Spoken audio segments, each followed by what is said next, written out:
Hi, good evening, good morning, wherever you are. This is Marc Gray live from Normandy on the Project Camelot TV.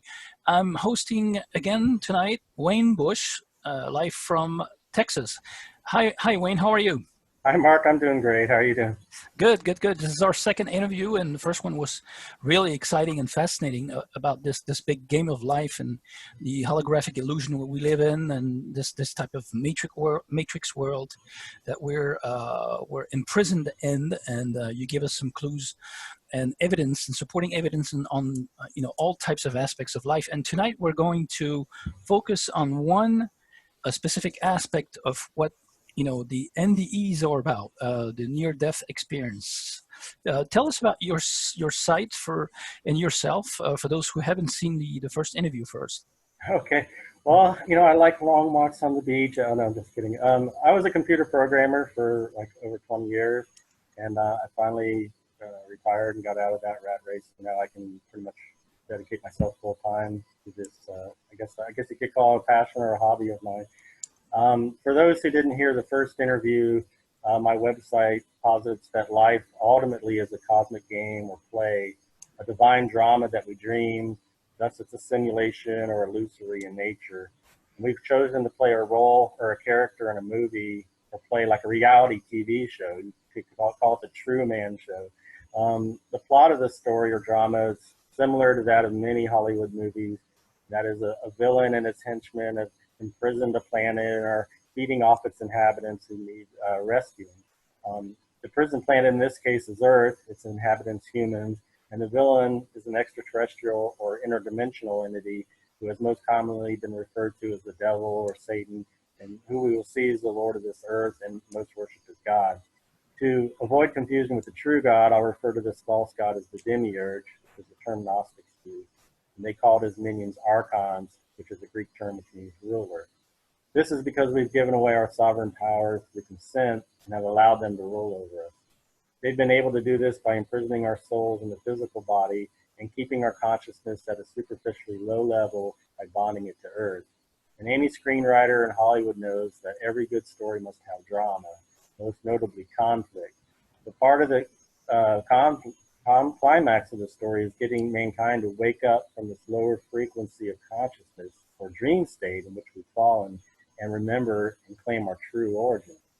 Now, the topic of this interview is near-death experiences, and I will note the commonalities, but we'll try to focus on the anomalies or some of the more problematic experiences. And rather than just spouting my opinions or stating things as fact, I'm going to try to include as many first-hand quotes from actual near-death experiences as I can.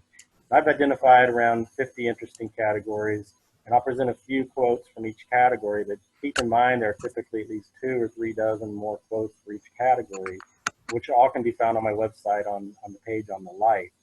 Well, most of the quotes come from this fantastic website, NDErs.org, which is the Near Death Experiences Research Foundation website, run by Jeff and Judy Long, and it includes over 4,000 near-death experiences on it. And I'll note the exceptions when possible. Right. So you'll be quoting quite a few amazing near-death experiences, stories now, and to back up this game of lies in our divine dramatic life, which may be a dream then. Great, how exciting. Is this material also relevant to the few human beings who don't believe in reincarnation? Yeah, I mean, I think I'm going to be touching on about 50 different categories having to do with NDEs, and reincarnation is just one of the subjects, although it's an important one since it would mean we keep returning to Earth. And even if someone doesn't believe that reincarnation exists, the information I'll be sharing is still important as it has to do with where the spirit goes after death. I personally feel we're eternal spirits and might get easily bored being able to manifest whatever we like, whenever we want. So I have a feeling we created an environment where we personally limited ourselves as a challenge or game. And I'd like to present a few quotes from near-death experiences that came back with the distinct impression that life on Earth is a game or some form of entertainment. David J. said, I asked him what the meaning of life is. He told me for the entertainment of the spirit realm. Monty said, in reality, I do remember the feeling that life was sort of like a game, maybe even a game I had chosen a role to play in. Dwayne S. said, I was also reminded that the reason we leave the celestial realm at all was for the excitement, variety, adventure, and entertainment that different incarnations offer. As one entity jokingly remarked, if the eternal divine part of us grows tired of singing and playing harps, there are thousands of other universes created for our spiritual growth, amusement, and entertainment. Eternity is a long time to do nothing but play harps. And Nancy D. said, it's my understanding that what transpired during my NDE is the real reality. Life as a human is more like a dream, role in a play, virtual reality game, character in a drama, etc. SJ said, I'm more interested now in the theories that what we experience as our universe is something like a holographic projection or something akin to a video game, or that we are souls operating in this plane using atomic avatars. Zach S. said, it appeared as a cosmic game board between two opposing entities. Pamela K. said, I'm more willing to let things go because I see them as part of the game of life. And Kevin E. said, I have that instant recognition that this life is a gift and that we're all actors in this giant universal divine script. Kathleen W. said, human beings do what they do because they are engrossed in their life, and interactions happen because they are playing out a script, and you cross their paths and become a character they need to complete a scene. Mike M. said, it's our gift to experience, where we all play roles and have the freedom to change the script at any time. Brian T. said, I could see life as though it were a game I'd been playing and how all the moves were just parts of the game. And finally, Myra S. said, I realized that the real goal of the mind-created life game in life was to remove the veil of delusion and ignorance and reach the ultimate truth of one's reality in life itself. End quote.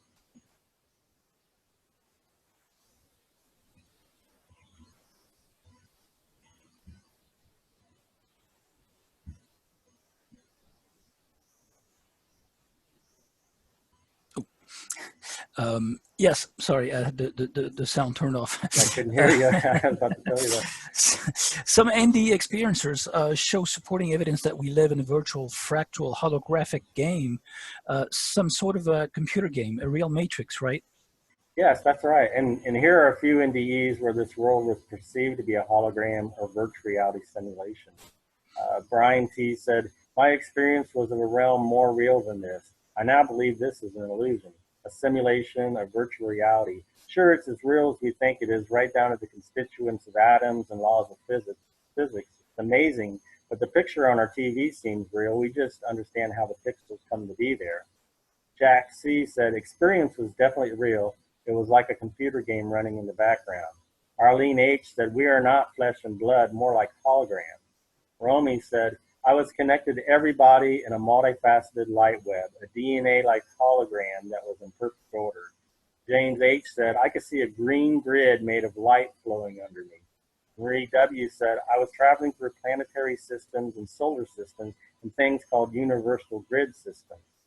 Stanley S. said, we live in an illusion of this earthly life inside our bodies, while our spirits, our souls, are trapped within us. Veronica A. said, somehow I began to move through some kind of brightly colored geometric figures that served as a sort of matrix, yet I did not feel alone. Haffer said, that everything is part of an essential game of life itself. That's why this temporal, human, illusory creation exists as though it were a matrix within another matrix, and this within another. Multi-dimensionality until we wake up. Mary D. said, I drifted through the field, not in any particular spot, and I observed how particles were organized in this matrix. And in the matrix, the particles were not touching each other. Not a single one was touching any of the other ones. They emitted a light, and the rays of light from one reached the rays of light from the other, and they entangled. And those lines of energy kept the distance stabilized. Peter N. said, at times it seemed to me as if the space was not all simply space as we understand it. It has some kind of matrix structure within it. Linda G. said, I was being shown this in my mind, the universe in a multidimensional grid, but not exactly. I saw various planes crossing and intersecting. I was given the picture of a grid in my mind with energy that was vibrating at different speeds. And Linda S. said, the lights, a connection to the humans, which were glinting off the beams, were so bright and expansive, they interconnected, forming a sort of light grid. I remembered reports and books on the near-death experience of people seeing grids on the other side that they didn't know how to explain.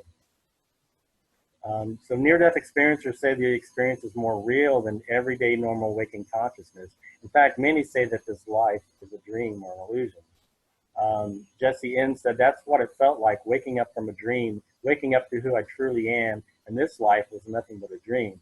Daniel A said, actually, the other side is more real than the physical realm. The earth plane life is more like a dream when contrasted. And Marc said, I felt more awake than I'd ever felt, as if this earthly life was but a dream, and true consciousness happens after death. End quote. Yes, actually, I felt that way in some of my dreams sometimes.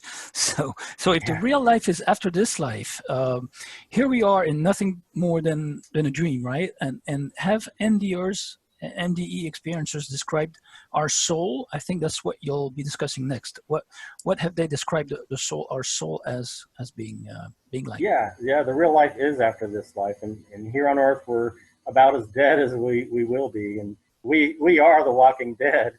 So yeah, near-death experiencers say that the soul is a luminous egg made of translucent liquid light. It's a liquid or fluorescent light, or like a plasma field. John C. said, I was translucent. Gregory C. said, I observed another spirit entering the room. It wasn't as large as me because I was pure plasma, a growing bodiless form that was pure energy and intelligence. Leonard said, then I looked at myself and I was light. I was made of light. However, at some point I had not this light body anymore. I was just a point of consciousness in the universe. The more we love, the more we emit light because we vibrate faster. End quote.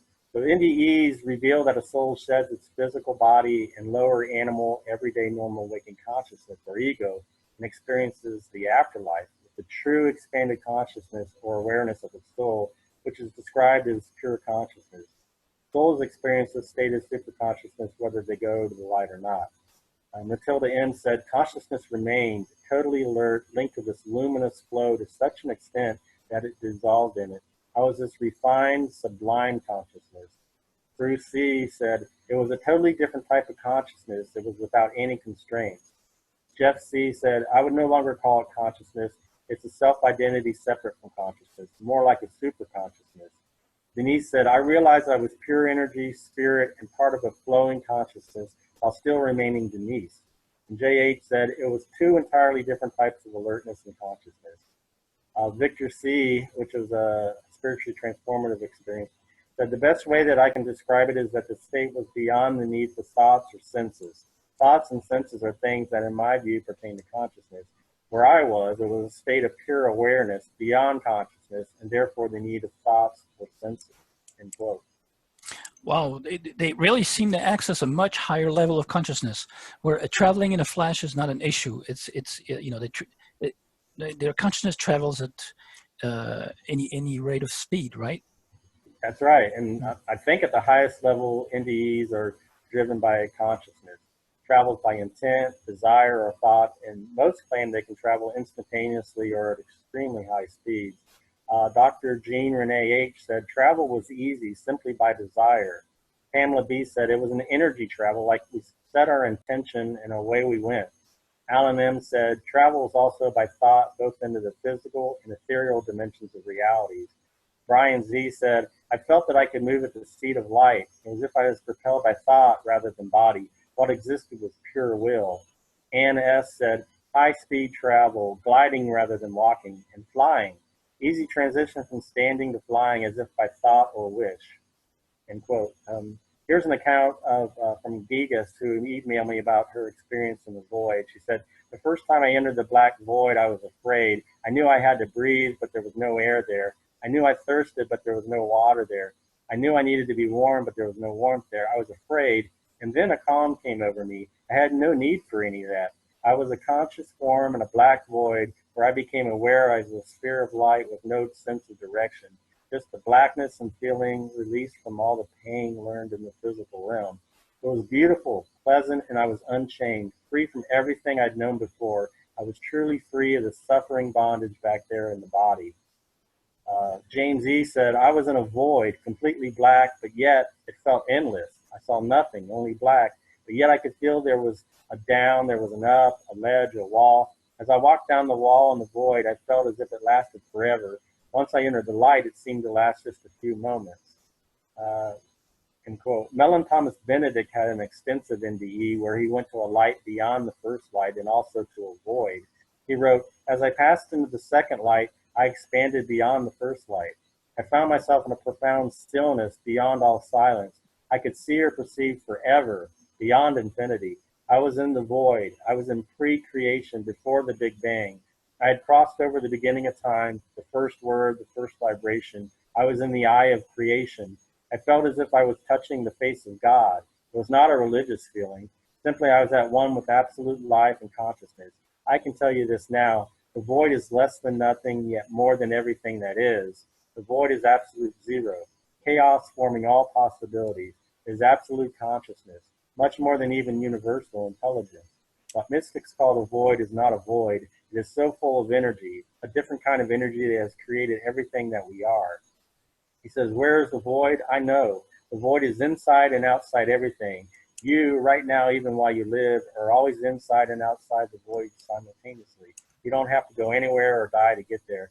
The void is the vacuum or nothingness between all physical manifestations, the space between atoms and their components. I was in the void and I was aware of everything that had ever been created.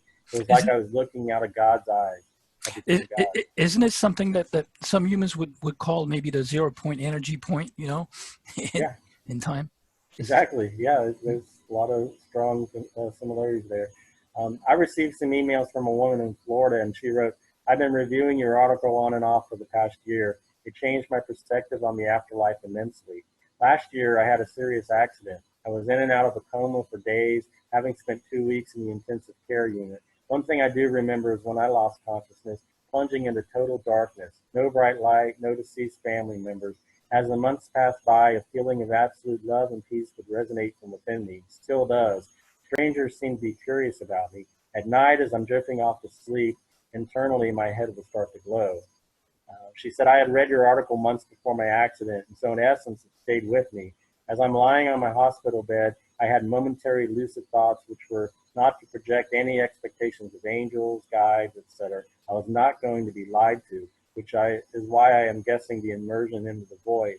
Once I started to regain lucidity, one of the nurses confessed to me that she would often come into my room when I was unconscious because she said the room would fill with a feeling of peacefulness. This woman then went out of her way to take such loving care of me. At times, this divine love within me is so intense, I sometimes burst into tears, and my happiest moments are spent in solitude at peace." End quote. Right. No expectation of an external guides. Actually, that she kept your advice in mind. Intense feelings of absolute consciousness and divine love seem to have prevailed in your description of the void and darkness on the other side. Right? Yeah, it is a higher state of consciousness, and love is often felt even if one doesn't go to the light.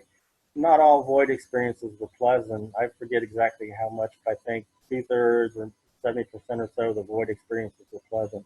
I've studied whether souls choose to go to the light or whether they are pulled there automatically. It's my opinion that by far the vast majority more or less go automatically to the light. Virtually all of them seem to want to go to the light, so they weren't trying to avoid it or anything. I think they went there through their desire. But I would say most were automatically pulled there, and some just found themselves in the light without even going through a tunnel. You may have the free will to decide not to go to the light, but few exercise that will.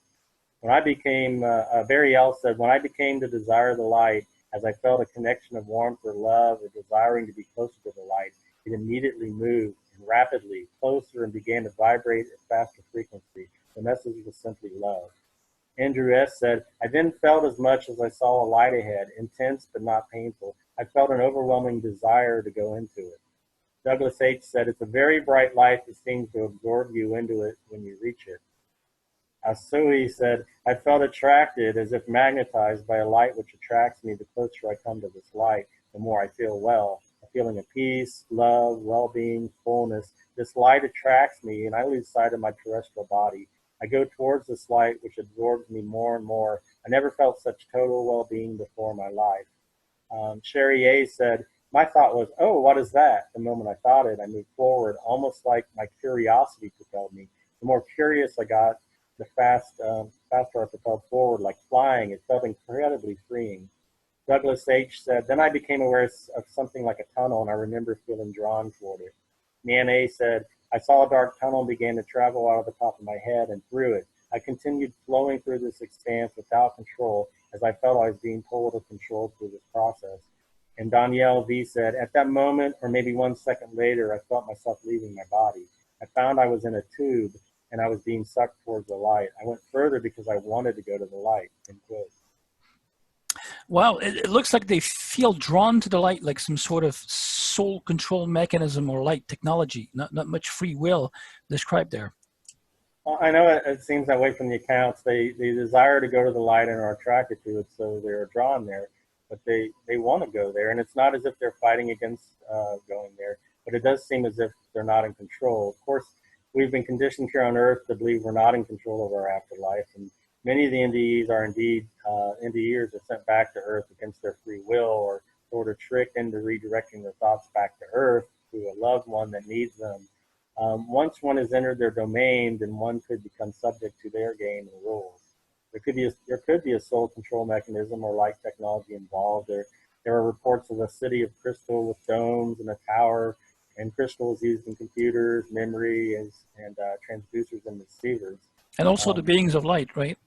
Yeah. The NDErs describe the light as being as bright as 1,000 suns, yet did not hurt their eyes. Lloyd P. said, the light was like a boundary, but it was transparent. I passed through into the light. I was blinded by the light, unable to see anything, but the light did not hurt your eyes. It was like looking in at the sun 1,000,000 times over with pure white light. I felt warm, safe, peaceful, and in the presence of pure, unconditional love. It was like the light was absorbing me. I know I was in the presence of God. Laura L. said, then in another second, I was standing on a river made of liquid light. There was grass and landscape, but it was all made of this light or had the light in it. I was just pure consciousness with no body, Anthony M. said it. In the other place, I had physical form, but my body, like everything else there, was made of liquid light. Jill D. said, the pulsating liquid light that radiated peace, joy, and love. Chris D. said, suddenly I felt as if I was in a bright light. It was tinged with blue and silver, like a plasma ball you see on sci-fi movies. There was an electricity to the ether. Francisca R. Said, my impression was that the whole heaven was made of this plasma, and I could not get in because my body wasn't subtle enough to get into the plasma. Joe B. said, as my awareness increased, it became apparent that this white light was a knowing light. It seemed to be in love with me, amused at me, and intimately knowledgeable of every nuance of my being. Despite any of my foibles, eccentricities, poor decisions, and plain old humanness, it loved me to the core. Now, Pan Reynolds was told by people on the other side that God is not the light is what happens when God breathes. August said, upon seeing the shimmering light that is indescribably beautiful, I had a revelation. This light is not, in the strictest sense, God, in the traditional meaning of the Bibles of various religions, including Christianity. This light, which is an energy gestalt, is an aggregation of many multitudes of immortal souls from all walks of life, for example, plants, mammals, fish, and is collectively a life force. This one is not from NDErs.org, but from Joe McMonagle, who's a well-known remote viewer. He says, for a long time, I was absolutely convinced that the white light was God. I'm not convinced of that now. The experience is still just as real in my mind as the day it happened, but I've since had a second near-death experience. In my second experience, I was fully prepared to go to the light again, to go where I knew was home. And I was not allowed to. I was allowed only to see it, but I was not allowed to enjoy it. So in the second experience, this confused me. It created a huge philosophic problem for me because by being able to see the light and not going to it, it showed me that the light had edges. My definition of God is that God cannot be a finite being. God can't have edges. What I believe the light is and what we are in totality when we're no longer a physical being. We're pure energy beings and we're created in the image and likeness of God, but that isn't God, end quote. Right. Not a finished image. This next part is about the fluorescence of the light in the NDEs. It reminds me of the fluorescent markings after alien abductions. Yeah, that is interesting indeed. Many creatures in the deep ocean use fluorescence and bioluminescence. A French biologist working on a firefly called Phosphorescence deciphered the chemistry responsible for the firefly's magical glow. He determined its result of reaction between two chemicals, luciferin and luciferase, which he named for the fallen angel Lucifer, the light bearer. Biofluorescence is an odd property because the animals don't actually produce any light, but rather filter the light of the sun. And Lucifer is also named phosphor. I suspect this light bearing is due to phosphorescence. Phosphorescence is a specific type of photoluminescence related to fluorescence. Fluorescence is the emission of light by a substance that has absorbed light or other electromagnetic radiation. Phosphorescence is related to fluorescence, which absorbs light and then re-emits it. This would be similar to how the demiurge was described as being a filter for the light, and also the Gnostics' description of him stealing light. Nearly 3 dozen mentioned the light on the other side as being fluorescent or possessing an otherworldly luminescence. Udon T said, the next I remember I was seeming to become part of everything, but moving with huge fluorescent light structures that formed waves and were perfect in size and movement, and the light was perfect. T.O. said, well, I didn't have a white light, but there was a wonderful, calming, warm, homey light that was a color I'd never seen before.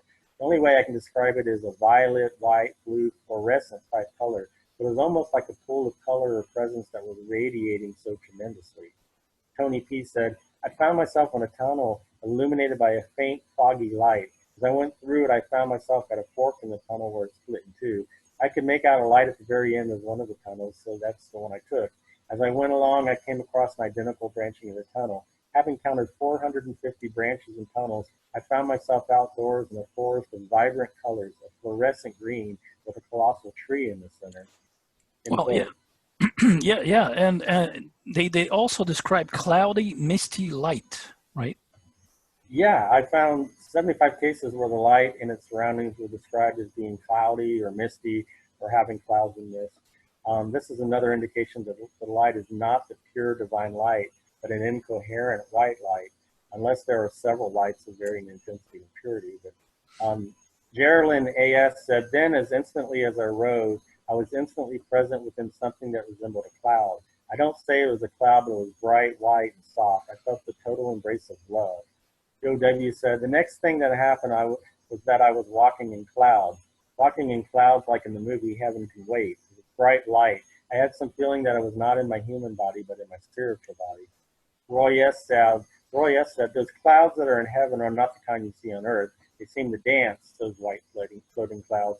I spent a lot of time staring at them. Paul said, I saw beings standing there within a great white cloud backed by a white light. It was like they were standing on and within this beautiful white cloud that was surrounded by light. The cloud rose up among them, but it was more dense around their feet. Chantel L. said, I found myself floating like in a cloud. There were no buildings, no structures, just light and love. Raymond H. said, I was in the misty light. The mist itself was a being of sorts. It was a misty light, but it really wasn't light. It was emotion, peace, love, everything combined to form a mist. And Christine E. said, there was a white mist surrounding me. I was unable to see through it, except that it was a brilliant white light, as if the sun was shining behind the clouds. Could that misty light or those clouds be some type of an anesthetic process or screen memories for the soul? Next, you'll be quoting what the NDErs are saying about the tunnel, the pipe, the vortex. It's the core episode for the afterlife trickery, isn't it? Yeah, good observation, Mark. Good magicians also make use of smoke and mirrors. The smoke or clouds makes it more difficult to see what is really going on and can cloud one's judgment, perhaps. You know, the shadow was said to be able to cloud the minds of men. I think mist or sprays are used in anesthetics too, if I'm not mistaken. Anesthesia numbs the pain and also brings the consciousness level down into a state of amnesia, sleep, or hypnosis. I'll touch on hypnosis a bit later on. The soul is often described as being in a state of relaxation, and there are suggestions and commands given. There is sometimes music and color, especially as one travels or spins through the tunnel. That seems to be the classic depiction of hypnosis too, a spiral which produces a vortex or tunnel effect. The tunnel is frequently encountered by those who go to the light, and it's also described as a vortex, pipe, tube, hose, vent, spiral, or rings. It may be a portal or wormhole to another dimension. There are predominantly 2 tunnels reported. One arches upward toward the light and the other downward towards a darker, less pleasant experience. Some of the common traits associated with the tunnel are vibration, color, music, wind, magnetism, and electricity. There are several destinations on the other side of the light. Many talk about a garden, park, which is perhaps the part that Robert Monroe mentions. There was a river of life that souls ride on, or sometimes acts as a barrier to the other side. There's quite often a crystal city mentioned with a dome and a tower. There's an area which reminds souls of a waiting room and a hall where they're sometimes greeted by dead relatives.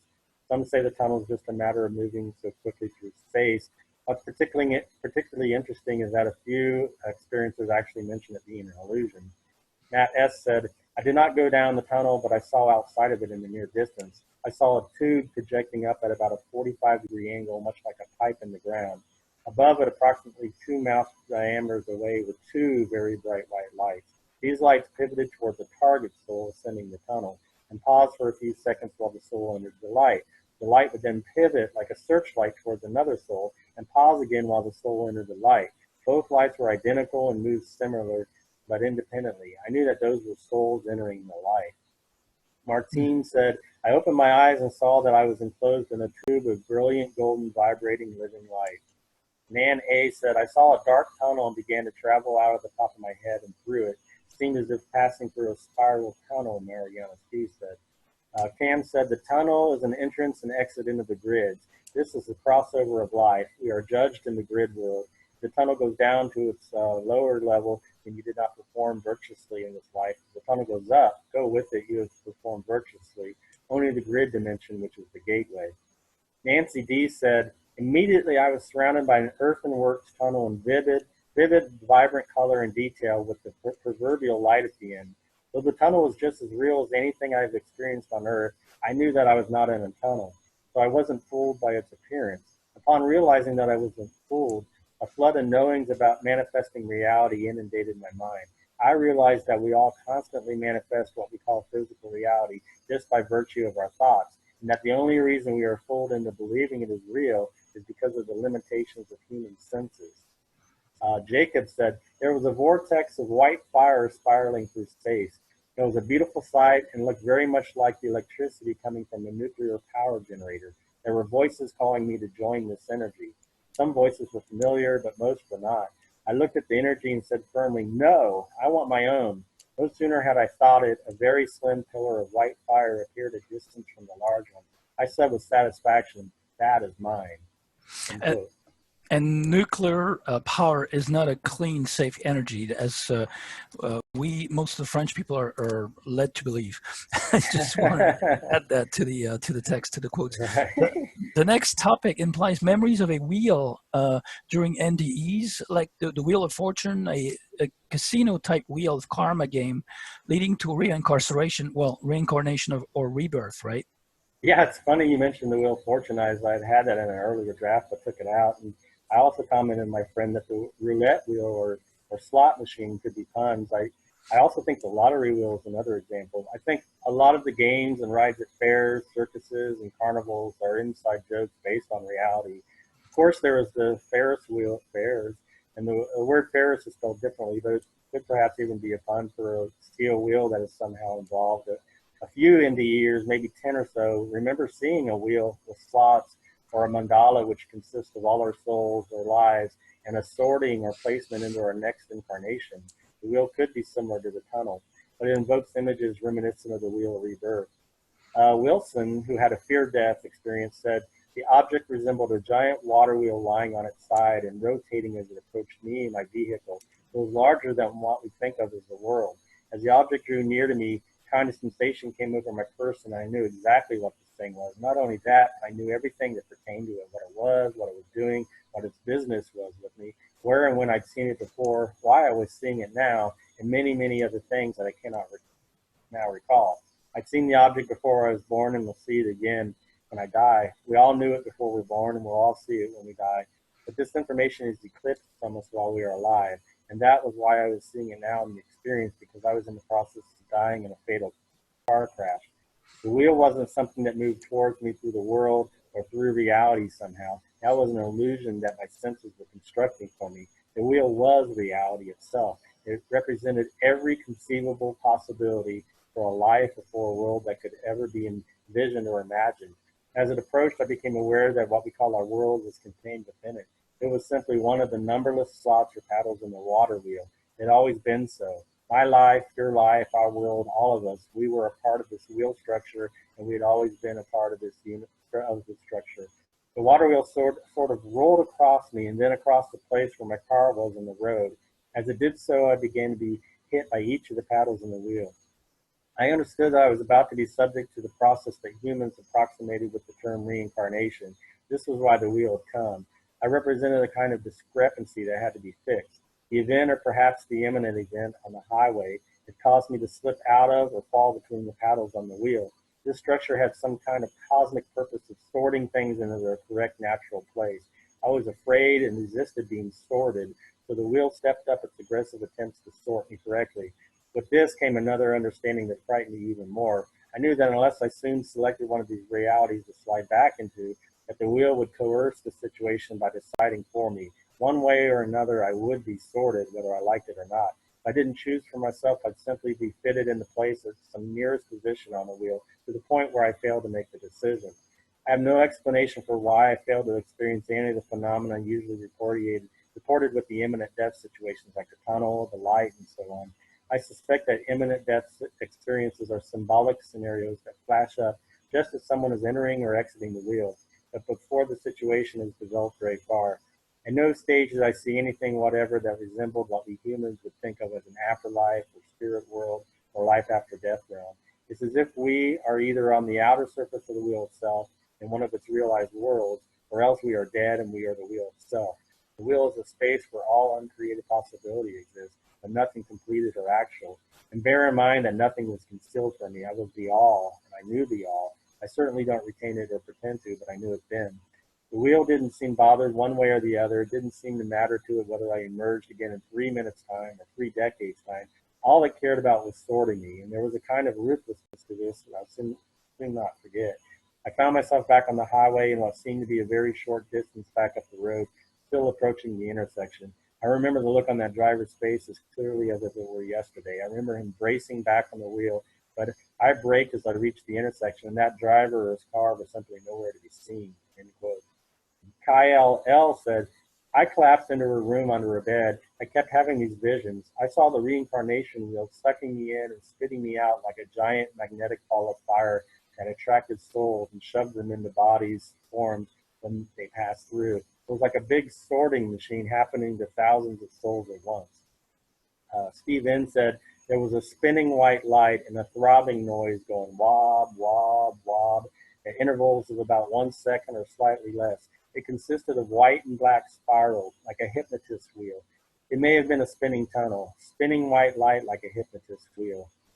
CJ said, a soft, grinding, grating like a mill wheel as the tunnel rotated. Caroline R. said, to the right, I could clearly see a mandala.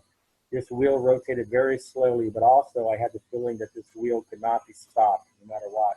Very solid, slow, relentless movement. This wheel had rings in it, and they rotated in the wheel.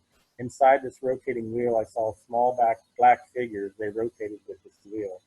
And Mellon Thomas Benedict said, the light kept changing into different figures like Jesus, Buddha, Krishna, mandalas, archetypal images, and signs. As the light revealed itself to me, I became aware that what I was really seeing was our higher self matrix. The only thing I can tell you is that it turned into a matrix, a mandala of human souls. And what I saw was that what we call our higher self in each of us is a matrix. It's also a conduit to the source. Each one of us comes directly as a direct experience from the source. We all have a higher self or an oversoul part of our being. Which would mean the light adjusts to the human archetypal comfort zone, culture, religious beliefs, multiple choices leading to the source or our higher self, or another matrix control system, maybe. Yeah, that's right. It does adjust to your cultural conditioning and caters to make us feel more comfortable. I think there are multiple levels to the control system. There's an NDEr named David who was taken through 7 heavens or levels, and those were probably all still within the false heavens.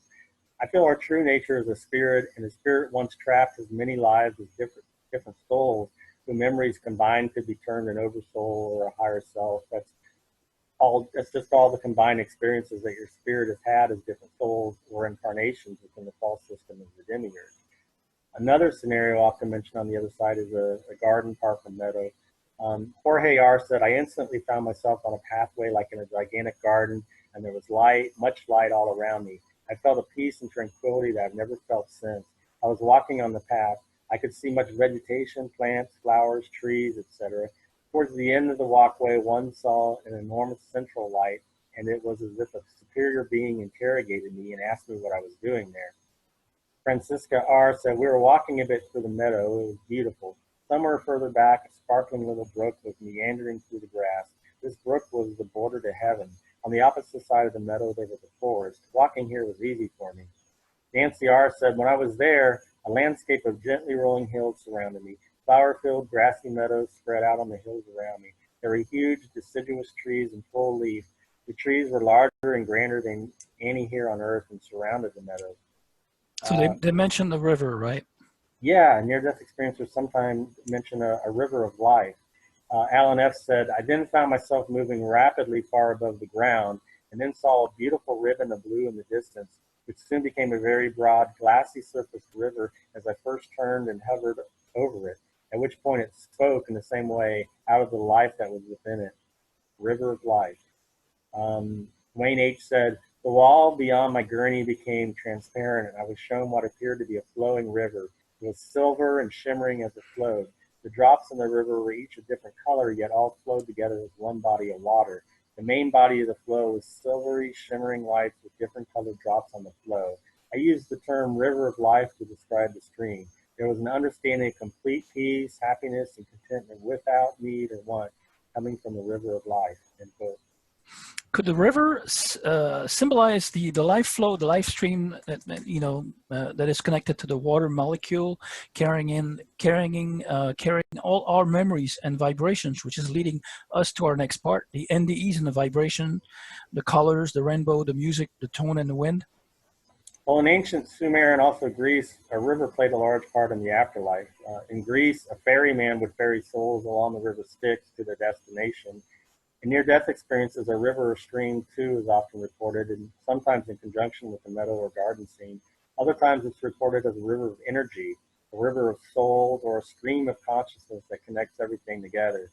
As a stream of consciousness, it could perhaps carry memories. And the internet essentially is a collection of interconnected pipes that carry the flow of information. A frequent occurrence among near-death experiences is the mention of vibration, especially while in the tunnel. But they also talk about their own frequency or vibration increasing to a higher level.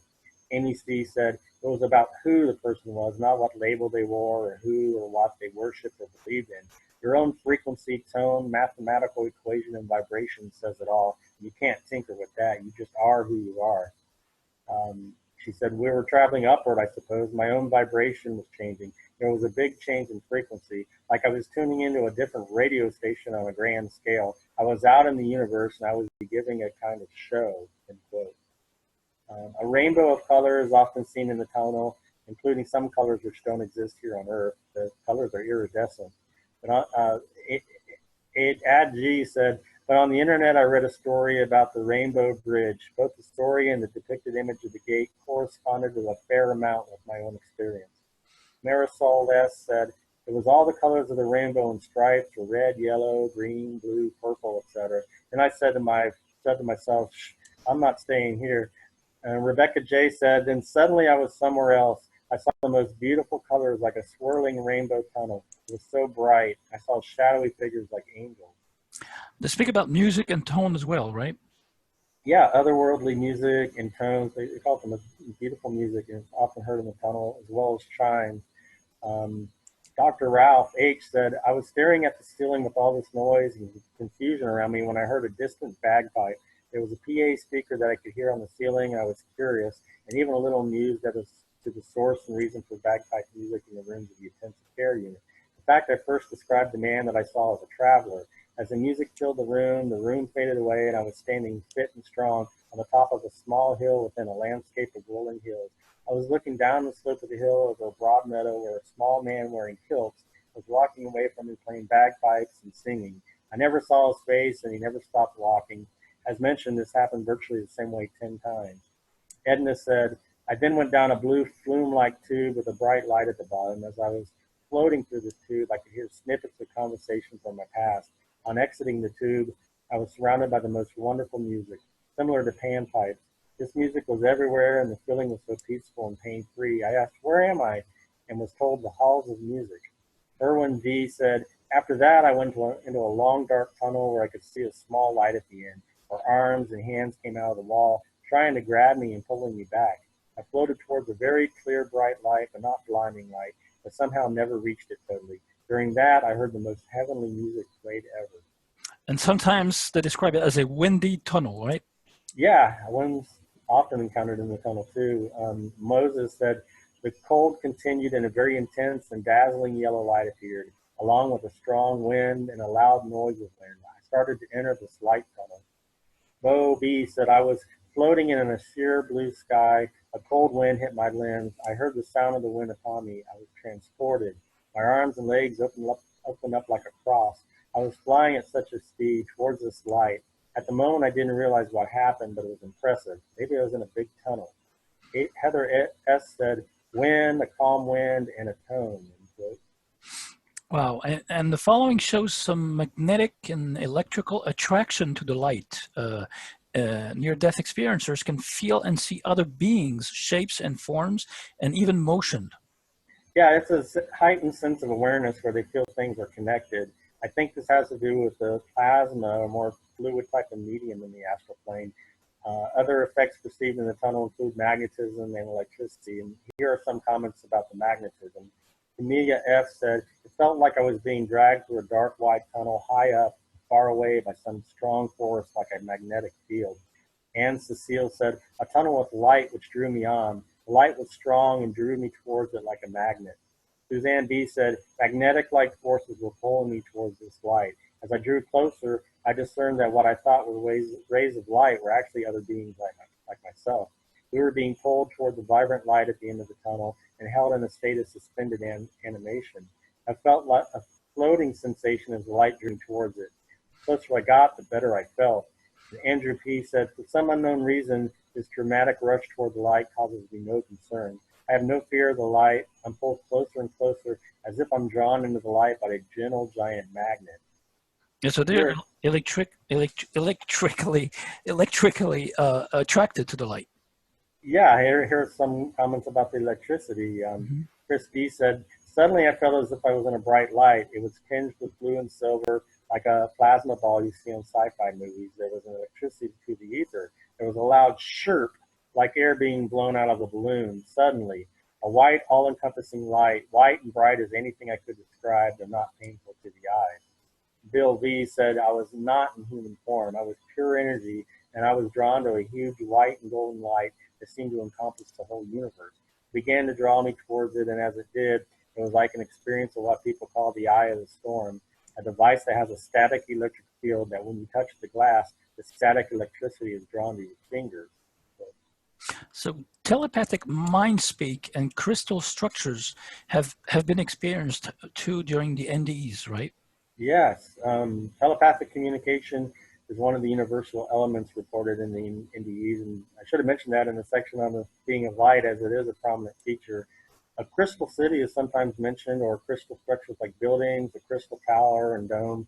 It makes me wonder if there isn't some kind of tuning fork effect involved for resonance, and also crystals used on Earth for transducers and receivers.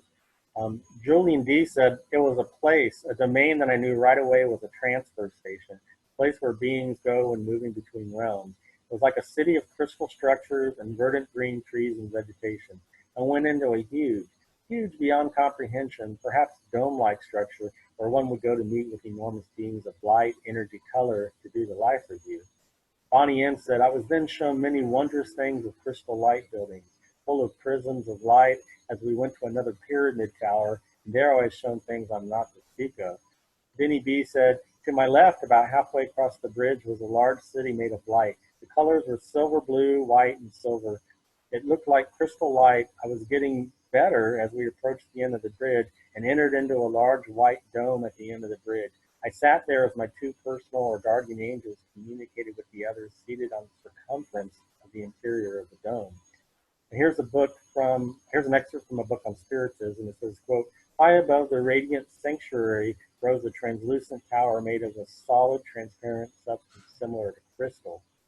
And Christy Ann said, upon my arrival at this pretty This crystal-powered city I call Palaranda, the city of celestial light, where I was introduced to mind speak. Mind speak is a communication without using words. End quote. Wow.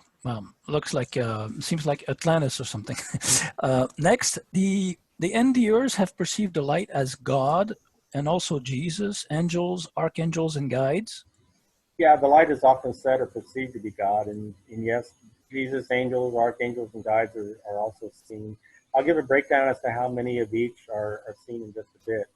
Leonard said, "This light loved me. This light talked to me. I asked if it was God, and it answered, yes, I am the light." David said, "The light itself spoke to me, and I knew it was God, the power that created the whole universe." Tom S. said, "I was suddenly in front of a great light. It had to have been God." Celine said, "She told me that God was not someone we could meet. We wouldn't bear the vision, but he is an energy that we can feel and see as a light of variable intensity depending on one's heart's purity." Kathy W. said, "God is love. The love was like an energy that connected every molecule in the universe." Tanja B. said, "I asked the energy ball if it was God. They said, that is a human word, but if it makes you feel comfortable, you may call us God." Cricket said, "But now I was standing on the floor of the hall, looking toward the far end of it. Well, God was there, or more accurately, a great fire or light that I was to understand represented or stood for God." Jesus is often seen in the light. There are dozens of accounts involving Jesus, not hundreds. While reading through some of the near-death experiences mentioning Jesus, I noticed several contradictions. This is ironic since the NDErs claim to have such complete and total knowledge. A few said Jesus had brown hair, while a couple said he had white hair. A few said he had blue eyes, while a few said he had brown eyes. And a couple identified Jesus and God as the same identity, while others clearly thought of them as different persons. One said Jesus died on the cross, and another said he didn't. Here's a few examples. Patsy said, "I knew that Christ had not died on the cross and that there was no sin or evil." Vinny G said, "He transferred me to a time during the crucifixion. I remember being in the crowd yelling for him to be crucified. I could smell the blood and I could smell death. I remember as he hung on the cross, I remember stabbing him with my spear." Sarah W. said, "There before me was the most beautiful man I've ever seen in my whole life. The look on his face was pure love and excitement. I've never ever had anyone look at me like that. His eyes wide with excitement and overflowing with love and joy. The bluest blue I have seen in my life. He was young and tall, dark, and the most handsomest man alive. There was no living person to ever exist that could match the beauty of Jesus Christ." Julie H. said, "I said, 'You're Jesus, aren't you?' He gave me that smile that only Jesus can give, and I knew the answer without him having to say anything. I caught a glimpse of his eyes, which he allowed me to do. They are the most beautiful color I had even seen. They are light brown with flecks of amber color that shines with love." Marilyn R. said, "Suddenly I felt someone pick me up in their arms, and I was surrounded by light. And I looked in the smiling face of the man who said his name was Jesus. He told me not to be frightened. He was here to take me back. He had a shoulder-length brown hair and dark brown eyes." Sybil F. said, "I stood there and suddenly I saw Jesus. It was quite an awesome shock to be standing in his presence. I was in such awe I could not speak. My eyes were fixed upon him. His hair was white like wool and hung down to his shoulders. His skin was like brass without one wrinkle. His eyes were like flames of fire, and when he spoke, it was with great authority." End quote. It would have been great to see if these witnesses or NDErs actually believed in Jesus or worshipped him during their life, right? Yeah, there does seem to be a lot of expectation that is factored into it all, but there are people who are atheists that have experiences that included, angels and all this. So it doesn't always follow that line. In addition to the many cases of meeting Jesus, there are almost 100 cases where an archangel, a biblical figure such as the Virgin Mary, or a guardian angel or spirit guide was encountered. It doesn't include all the cases where an unidentified angel was seen. Here's the breakdown. Michael, there were 7 cases. Gabriel, 3 cases. Raphael, 3 cases. Metatron, 2 cases. The angel of death, 2 cases. An unnamed archangel, 3 cases. The Virgin Mary, 21 cases. Ascended Master, 2 cases. Spirit Guide, 12 cases. Guardian Angel, about 50 cases. And they do describe sometimes the face of God. That's right. I was curious to know how NDErs describe the face of God, so I searched the NDERF website for the word face. Many NDErs do see faces of dead relatives or angels or even sometimes Jesus, since they saw the color of his eyes and hair. But when it comes to the face of the light being, which they almost unanimously call God, for some reason they cannot see his face because it is too bright to see details. Only a few can recall his face, and amazingly enough, a couple seem to see the face of a lion. It's pretty amazing because the Gnostic texts describe the false god, the demiurge, as having the face of a lion and the body of a serpent. While Jeff Long was being interviewed by Art Bell, a caller even called in and said they saw a being with a lion's face in the light during their NDE. Here are a few NDE descriptions from NDErs of NDErs wanting to see the face of God and a few that saw other faces.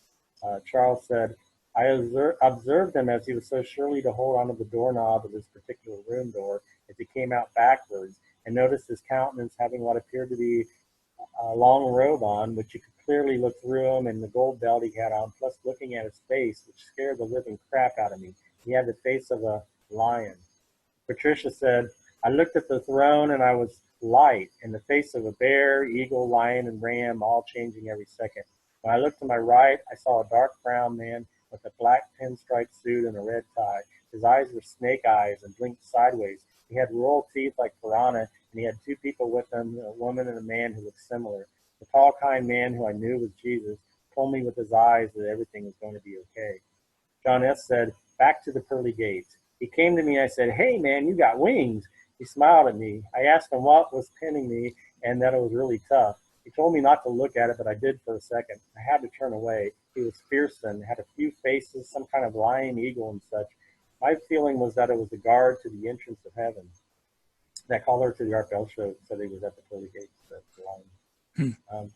Jack, who had a ketamine experience, said, I sensed a presence to the rear right of me, and I could see a winged creature with a dragon/lion-like face similar to those seen in Asian art and architecture. It was flying around, coming close to me in the void I was floating in. Quite a wide array of faces and appearances. God sitting on a throne is seen in a real power trip, it seems, right? Yeah, lots of NDErs where God is sitting on a throne in a white room. I wonder if this chair can somehow radiate light and love. Why would a light being that can take any form it wants need to sit on a throne or even sit at all? Does he get tired from standing too long or something? Seems a bit of a power trip. A throne is associated on earth with royalty and rulers of authority. It seems to me to be a way to convince us that we are subordinate to it and should yield to its suggestions and authority or power, form of mind control or spell casting, getting one to bend or yield and give away one's free will. The newly departed soul, which has been mired so long in the muck and lower vibrations, has forgotten its true nature and is somehow impressed by the size and brightness of the light and perceived feeling of love, which may just be mirroring back the same frequency of the soul, so that it's in resonance with the being and everything and everyone around it. SJ said, I found myself suddenly very high up in a bright white room. There were several beings there. There was a being on a throne that I was almost directly in front of. That was the only one sitting down. The other ones were standing up, and they were barefoot and in robes. I couldn't see their faces, just their feet and the bottoms of their robes. The standing ones seemed a bit irritated, and one lifted his ankle a bit as if to hide from me. They wanted to move off to the side so I couldn't see them. I was forced on my hands and knees and couldn't move or look around except with my eyes. They were very white or chalky looking. First, I believed from their color that they were possibly the gray aliens. Then I believed they were gods or religious type beings because of the setup of there being a throne in the room. The room was very bright white and they were wearing robes. I do not necessarily view this being on the throne as the big G God, who I feel is probably a different sort of abstract and a more universal non-human consciousness. However, I did feel the beings I was seeing have historically been called gods by other humans. Diane C. said, when taken to the throne room, I saw the reflection of God's light, not the full force of it, like light glancing off of a window or mirror, but not the fullness of him. I did see light within the waters, grass, trees, etc., but it was like loving light embracing or throwing back to me pure love. Ron K. said, the image of God in human form sitting on a throne is a false idol of the same ilk as the golden calf. A long white beard and all the other physical images we create to describe God are simply reference points. Why would a being who can shape the universe with his thoughts need such simple tools as hands? The only way we can create is with our hands, so we imagine God with hands. What man is doing in all of these idols is creating an image to which man can personally relate. Could it be that the confusion and strife over the nature of God is caused by syntax, translations, and interpretations? End quote. There's a feeling of love and a mysterious force triggering it all. Can you describe this force that's triggering it all? Yeah, sometimes there's a mysterious force that is mentioned and associated with the love. Words often fail when it comes to describing it, with earthly words as it's ineffable. I mean, NDErs grasp for words like orgasmic, etc. DW says the power of love created and sent out by that being was a force, like electricity is a force. I could feel it being sent out and touching everything around it. Raphael E.H. said, that force that pulled me felt like a light that enveloped me. J.H. said, I became aware of an intense, pure softness, and I knew in that moment, it's coming. I experienced the force of being wanted, but it wasn't a force with a vector, it was just an energy. But I resisted it. It was overwhelmingly attractive, and its attractiveness was the force that was pulling me towards it. Graciela H. said, my body began to elevate and elevate. I can say taken by a strange force. It was great. This strange force was elevating my body faster. Yvette R. said, suddenly I was violently sucked in by an uncontrollable force. And there's also a feeling of love, like love being manifested during the NDEs, right? Yeah, that's the most common attribute of the NDE. The most often reported association with light is the overwhelming feeling of love felt while it's in its presence. This may well be the case, but I have spoken to those who didn't even go into the tunnel or enter the light, and they told me they felt the intense love too. Maybe it's the natural state of our soul free from the physical body, which it's yoked to, an animal brain and counterfeit spirit. But Nicole B.D. said, the most amazing part was a pure feeling of the most intense love I can barely describe. It was just wave after wave of pure love. It was within me, it was around me, it was everything. It felt like heartbeats of love, one wave of love after another. If there was love in the interim as well, then the wave would come with even more and more. It was endless, eternal, and complete. I had no fear whatsoever. I had no feeling other than love. I had no thought other than reaching the light. I felt pure happiness and joy. It was the most beautiful feeling that words could never even come close to describing. Lloyd P. said, this light presence of pure unconditional love seemed to be in me and around me, all pervasive, extending into infinity. And strangely, there seemed to be no difference between it and my light being. And even more bewildering was that this conscious loving presence seemed to be not just my nature and substance, but that it was the nature and substance of all existence.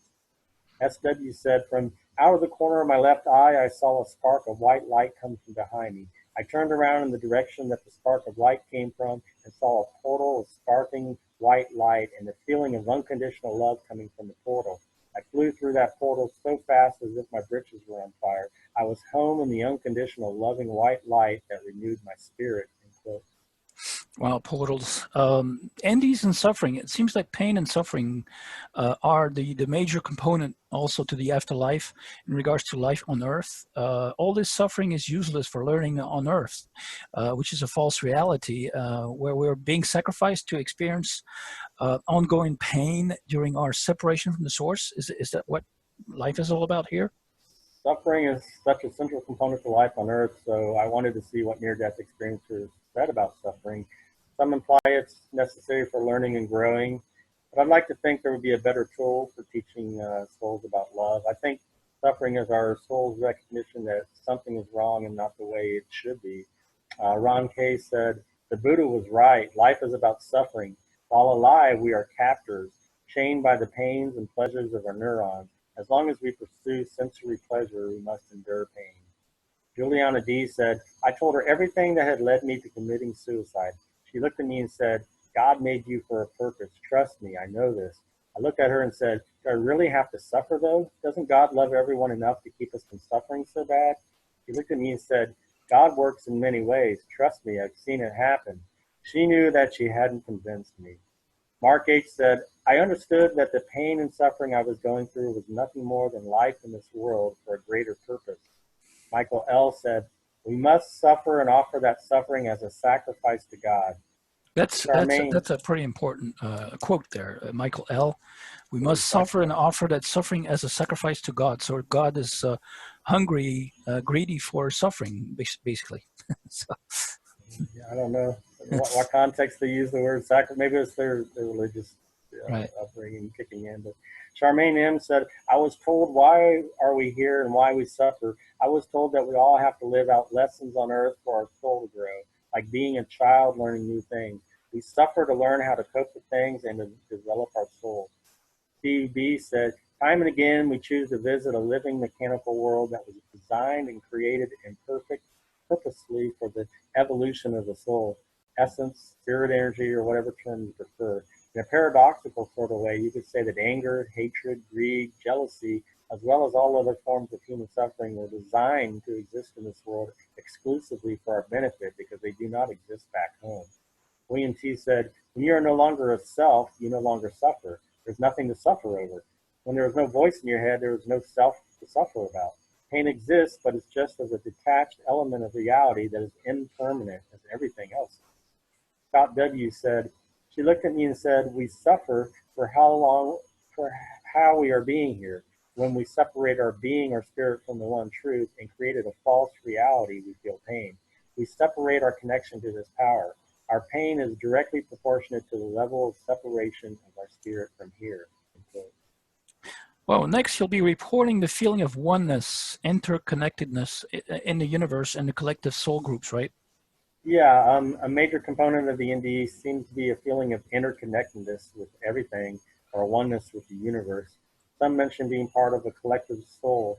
This feeling of oneness is sometimes reported here on Earth with certain psychotropic drugs like mushroom or LSD, ecstasy. Jean said, I knew that what I'd found was a sum total of all knowing or wisdom of all people for all time, past, present, and future.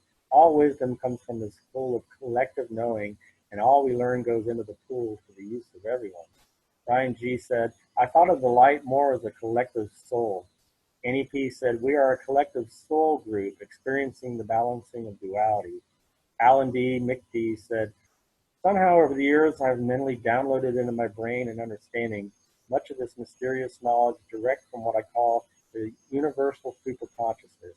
This consciousness is a conglomerate of wisdom and knowledge of all sentient beings in our physical universe, also known as the collective unconsciousness, sort of cosmic internet if you like.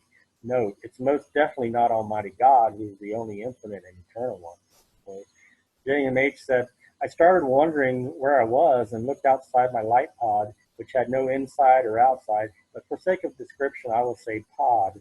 And I saw others just exactly like me in a great light pod in the center of all of us, millions of us, floating in the otherwise dark void with the pure golden light connecting each of us to the center pod. The golden thread of light was like an umbilical cord, although it had no real form but just light, and it was delivering the peace and love of the center being. The center being was so beautiful I could gaze on it forever, although I had no eyes. I was happy and totally contented. I remember thinking there were other light pods closer than me, and others way out beyond me a long ways, but I felt I was exactly where I belonged and it was perfect. Fred B. said, I could see and feel the energy of the universe, understand the living connection between all of our multiple entities. I would see myself existing in a matrix-like laboratory connected to a computer and generating multiple copies of my own self through many different realities. This NDEer named Israel says that an angel named Lamdiel explained to him the evolution of our planet, and that this wonderful evolution means all humans are going to be bound within some super being, the being who's the hateful God of the Old Testament. He said, I was excited. Who is that giant spirit? I felt as if my heart were racing, although I was in my astral body. The angel smiled and slowly answered my question. It is going to be a strong, huge, high-intensity spirit from the third level of existence, from the forces level. That spirit is going to bond himself with all of humanity on the planet Earth. It will create a huge new entity, one that will improve their lives tremendously and forever. This huge spirit is quite well known to humanity on Earth. Many people unknowingly already are craving to bond with him. They consciously pray for his help and love him. In some part of their subconscious minds, all people on Earth already know it. And whether they believe in any established religion or not, in times of great need, most humans recognize his existence. They call him God, Elohim, Yahweh, Allah, the Heavenly Father, and many other names. Here's one account from Mary D, which is labeled a spiritually transformative experience, but had all the elements of the standard NDE. She was asked, what emotions did you feel during the experience? She said, immense love. I saw a beam of light. It came out of the sky and touched me on the shoulder. She said, one responding to my unasked question, who are you? Said, God of Abraham, end quote. And it seems that they describe the light erasing our knowledge upon our comeback to Earth is like some type of neuralizer for Men in Black, right? Yeah, near-death experiencers say we come back to learn more, to gain more knowledge. They claim all knowledge of everything in the universe is present or available in the light, but lose that knowledge, much of it, when returning to Earth. It was lost during the fall in consciousness. Some say coming to Earth is to obtain wisdom through knowledge. We'll look at what NDErs have to say about both knowledge and wisdom in the light. Are we to believe our souls were created as blank slates or something, or that they were created incomplete, flawed, or defective, and the only way to gain wisdom is by incarnating here? I think that's a bit preposterous. Barbara S. said, the light then told me you're here to learn how to love and to gain knowledge. When I was told this, all the implications of the word love and knowledge were imparted to me. With the word love, it wasn't just about physical love, but the love of nature, accepting all people as the same, everything that pertained to love. The same was with knowledge. It wasn't just about book knowledge, but about learning about different cultures, histories of the world, etc. I felt when I was told this that it wasn't just my reason for being on Earth, but all our reason for being here, mankind. Kelly K said, along with this, I had gained universal knowledge of all things. Beverly B said, I was given more than just the answers to my questions. All knowledge unfolded to me like the instant blossoming of an infinite number of flowers all at once. Carol V said, I experienced light beings who were knowledge and gave me answers to all the questions of the universe, universal truth and knowledge. Daniel A said, while I was there and only there, access was given to knowledge. Everything that ever was, is, and will be. William E said, I had a feeling that I knew the answers to all life's questions, but upon returning to this world, that knowledge was taken from me. And Chantel L said, all the knowledge of the universe was inside my being. So basically, we are all knowledgeable about everything until we come back here, or until we come here. Merging with the light seems to be an uncontrollable desire for NDErs at death. How and why do you think that is? The topic of merging with the light is a very important one, as I have the feeling that at death, as being of light, may be absorbing the light energy from the soul and sending the soul back to Earth into another body with just enough light energy to sustain itself. I think the desire to merge is due to the intense feelings of love felt and the indescribable attraction they have for the light. I think a lot of us yearn to be part of something bigger and more powerful than ourselves. The merging into one being calls into question the losing of one's soul or identity and conjures up thoughts of the Borg collective from Star Trek that have a hive mind. Some examples NDErs give of their desire to merge with the light. Justin Yu said, was going to merge with the light love seemed to be mostly about to, knew when I did I would cease to exist as I and become one and part of all. Ego would be gone totally. Never cross fully, seemed to choose without realizing it to come back as sadness at pain on earth and in death. Wanting to tell others about the reality of the light love so they would look for it too. And Karina said, my personal feeling is that we are all sparks that come from the big light. When our physical bodies die, our soul, spirit, essence, feelings, and thoughts go back to the source, the light. And Jill D said, what happened was I became part of or returned to the presence that was so amazing. The closest analogy I can come up with is Odo in Star Trek Deep Space Nine, when he would go to his home planet and return to the collective. Only everything in the universe is part of this collective. In essence, the universe is the collective. Now we've come to the most meaningful aspect of all this, the meaning of life, way beyond the Monty Python movie by the same name. Can NDEs provide us with real answers to the meaning of life? Big question. Yeah, one of the biggest questions that mankind has probably asked the most throughout the course of history, to the point of it being cliche, is what is the meaning of life? Interestingly enough, NDErs do not unanimously agree on the answer, so I don't think they can provide a definitive answer, but can help provide insight. It may be possible that souls could have different purposes or missions during each lifetime, so the meaning of life could be different for each soul during any given life. And again, if we were just food for the archons, then the meaning of life from their perspective would be to provide ongoing illusions to allow them to keep feeding. The meaning of life for the true spirits would be to awaken from the dream state of these illusions, to end the game of this dramatic play, and return to the frequency level of our true home. Cam said, I did more research and my vision of a spiral seemed to coincide with the samsara dharmic faith all follow this. I went to my local Buddhist nun. She had an answer for everything and how the purpose of life was to escape the rebirth. This is exactly what I had seen. It was an awakening to the true meaning of life to escape the samsara. LW said, I asked or thought, but what is the secret meaning of life? The answer was given as love, nothing more and nothing less. David J. said, I asked him what the meaning of life is. He told me for the entertainment of the spirit realm. Mala said, the sole purpose of my being here on earth is to learn how to maneuver and control my own powerful mind. I am educating myself in how my mind constantly creates my own reality and co-creates our reality, no matter where I reside, and I experience it. Mellon Thomas Benedict said, I asked the light, what is the plan? I said, there is no plan, there never was. You are given this universe to do what you want, and you're free to do that. The only meaning there is to life is the meaning you give it. So basically, we're co-creators of our own lives. NDEs and spiritual evolution is a key issue too, right? Yeah, it's the heart of the matter, no pun intended. But many near-death experiencers say that life is a school where we come to learn or grow or evolve as a soul. Make no mistake, this question of whether a soul needs to learn and is evolving is a key issue. As for knowledge, they say we need to come to Earth to learn, yet they say all knowledge is available there. We have 7 billion souls on the planet now. We have presumably been reincarnating here for thousands of years, and we still haven't learned enough about love. David O. said, on the way to the star, we passed all the planets in our solar system. I saw spirit life on each planet and was told each one was where different aspects of spirit evolution occurred. Joanne M. said, I remember visiting places that were just coming into existence and some that were on various planes of evolution. Roger C. said, the answer is thousands of planets having a higher evolution than you know on Earth.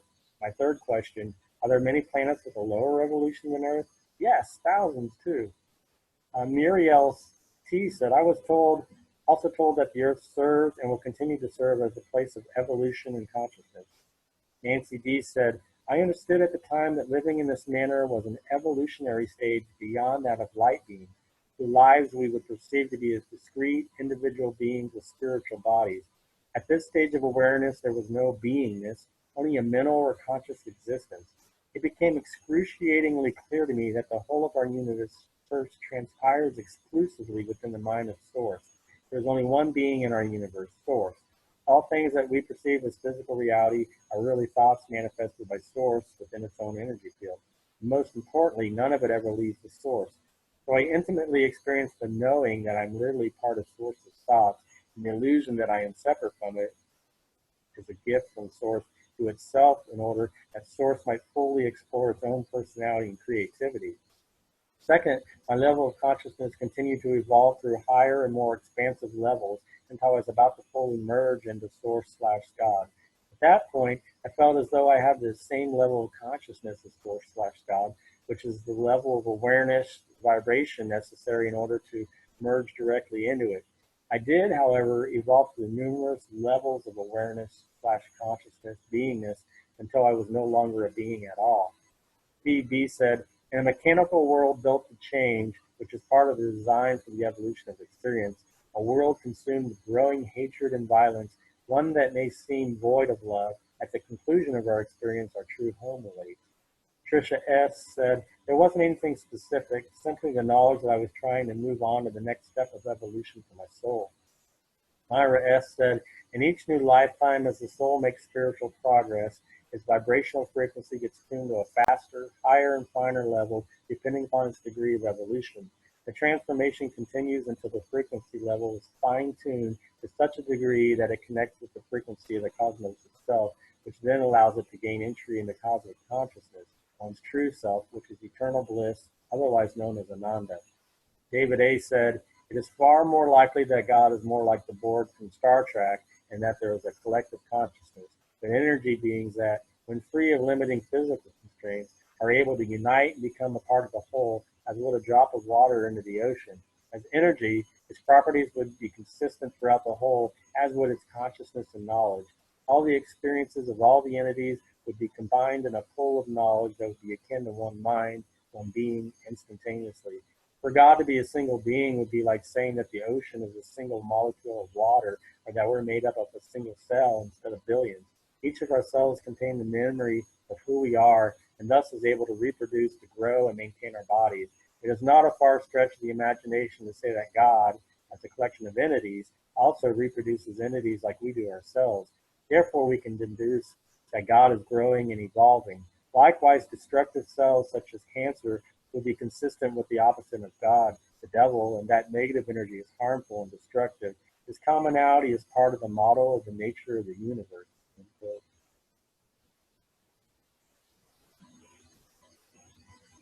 In some NDEs, Earth is presented as a school where we learn spiritual lessons. Yeah, I have a friend at the near-death group meetings who says Earth is a school, and each day I attend. To my way of thinking, maybe a school, but it could just as easily be a prison and a farm. Gina said, life is a school, nothing more. Daniel A. said, we're students at a school called Earth. When the bell rings, we go back home with lessons learned. Julio M. said, we can think of it as being in some kind of school or virtual game. Joni P. said, she said I was to stay there with her, and I asked her if this was school. She said it was something like a school, which made me happy as I wanted to go to school like my 3 older sisters. Mary W. said, by what I was shown, I understood that Earth is school, and when we are done, we have a life review, then we get to graduate and go back home. And Jean R. said, I was told that the Earth is like a big school, a place where you can apply spiritual lessons, learn, and test yourself under pressure to see if you can actually live what you already know you should do. And so, The light told NDErs that they had a mission on Earth. yes, near-death experiencers often say they were told they had to go back to Earth because they had a mission that they hadn't fulfilled yet. Yet the vast majority, maybe as much as 90% in my opinion, are never told what that mission is before they're sent back. Sometimes they are told they will know when the time is right, or that they will receive help. It seems a little dubious to me that we are sent back, often against our will, to do an undisclosed mission. Gilliam DC said, this light told me without words that I still on a mission on Earth, but without saying what it was. Miguel RP said, this is when I was called and returned to the blue place in which I started, where the angel Gabriel said to me, Miguel, you have to go back. There's a mission for you to accomplish. Pascal said, I look back and see that entity, calm, faceless, with womanly ways, who tells me, wait, what are you doing? You can't decide yourself the time when you leave. You have a mission to fulfill. There's no way they will let you leave that world this way. You have to go back and do what you have to do. Never, did I answer. Never shall I go back. You won't change my mind. Who are you to tell me what I have to do? What is this mission or purpose you are talking about? Just follow me, did she say insistently, but with a softness to which the most precious soap in this world does not compare. But what mission are you talking about? I don't understand anything to what you're saying. I don't want to go back there. This loneliness is too deep and agonizing. You're going to answer. Tell me what this mission is. Who are you? Who am I? A voice outmatching the meeting group instantly settled the matter. No one would even want it or thought of whispering or sighing. You'll understand in due time. No answer would content you. Let time act, be strong. Don't doubt, and you will know. Answers will be given in due time. It is up to you to capture them. Nothing is given for free to the knowledge key's keeper. End quote. Marta Y said, the little that at this time I remember having understood include the following. Like all other beings, you are living in order to accomplish the mission, and you are not doing this. You must change your way of living. You are supposed to help many other beings, and you are not doing so. You have to stop eating meat, as no one who eats meat can remain here. Sylvia R. said, she told me that my mission here upon the earth was not completed, and I'd have to go back, she informed me. I protested and begged to stay where she was, but to no avail. She did say I'd be allowed to stay the next time I came there. Not that I could or would stay, that she used the word allowed. Immediately after she had placed these things into my mind, I was sent back. And Pamela B said, the third time, I really didn't want to come back, and then my dad met me. He told me that he didn't raise a quitter, that I needed to go back, and that I had a mission that most people would never be given the opportunity to be blessed with. At the same time, on this side, I heard a man that I love dearly tell me, please don't leave me. I heard him as plain as day. His voice was very clear. I chose to come back at that point. Pamela B. Wow. So there seems to be a lot of NDEs mentioning the moon during their experience. Yeah, I'm not sure I would say there's a lot, maybe 35 out of over 35. 4,000, which is a little less than 1%. And it's not usually mentioned in a prominent way, but some near-death experiencers did see the moon as part of their experience. The moon is mentioned more often in the context of out-of-body experiences. And KDW during her NDE said, then all of a sudden I was rapidly sucked into what I thought was this full moon.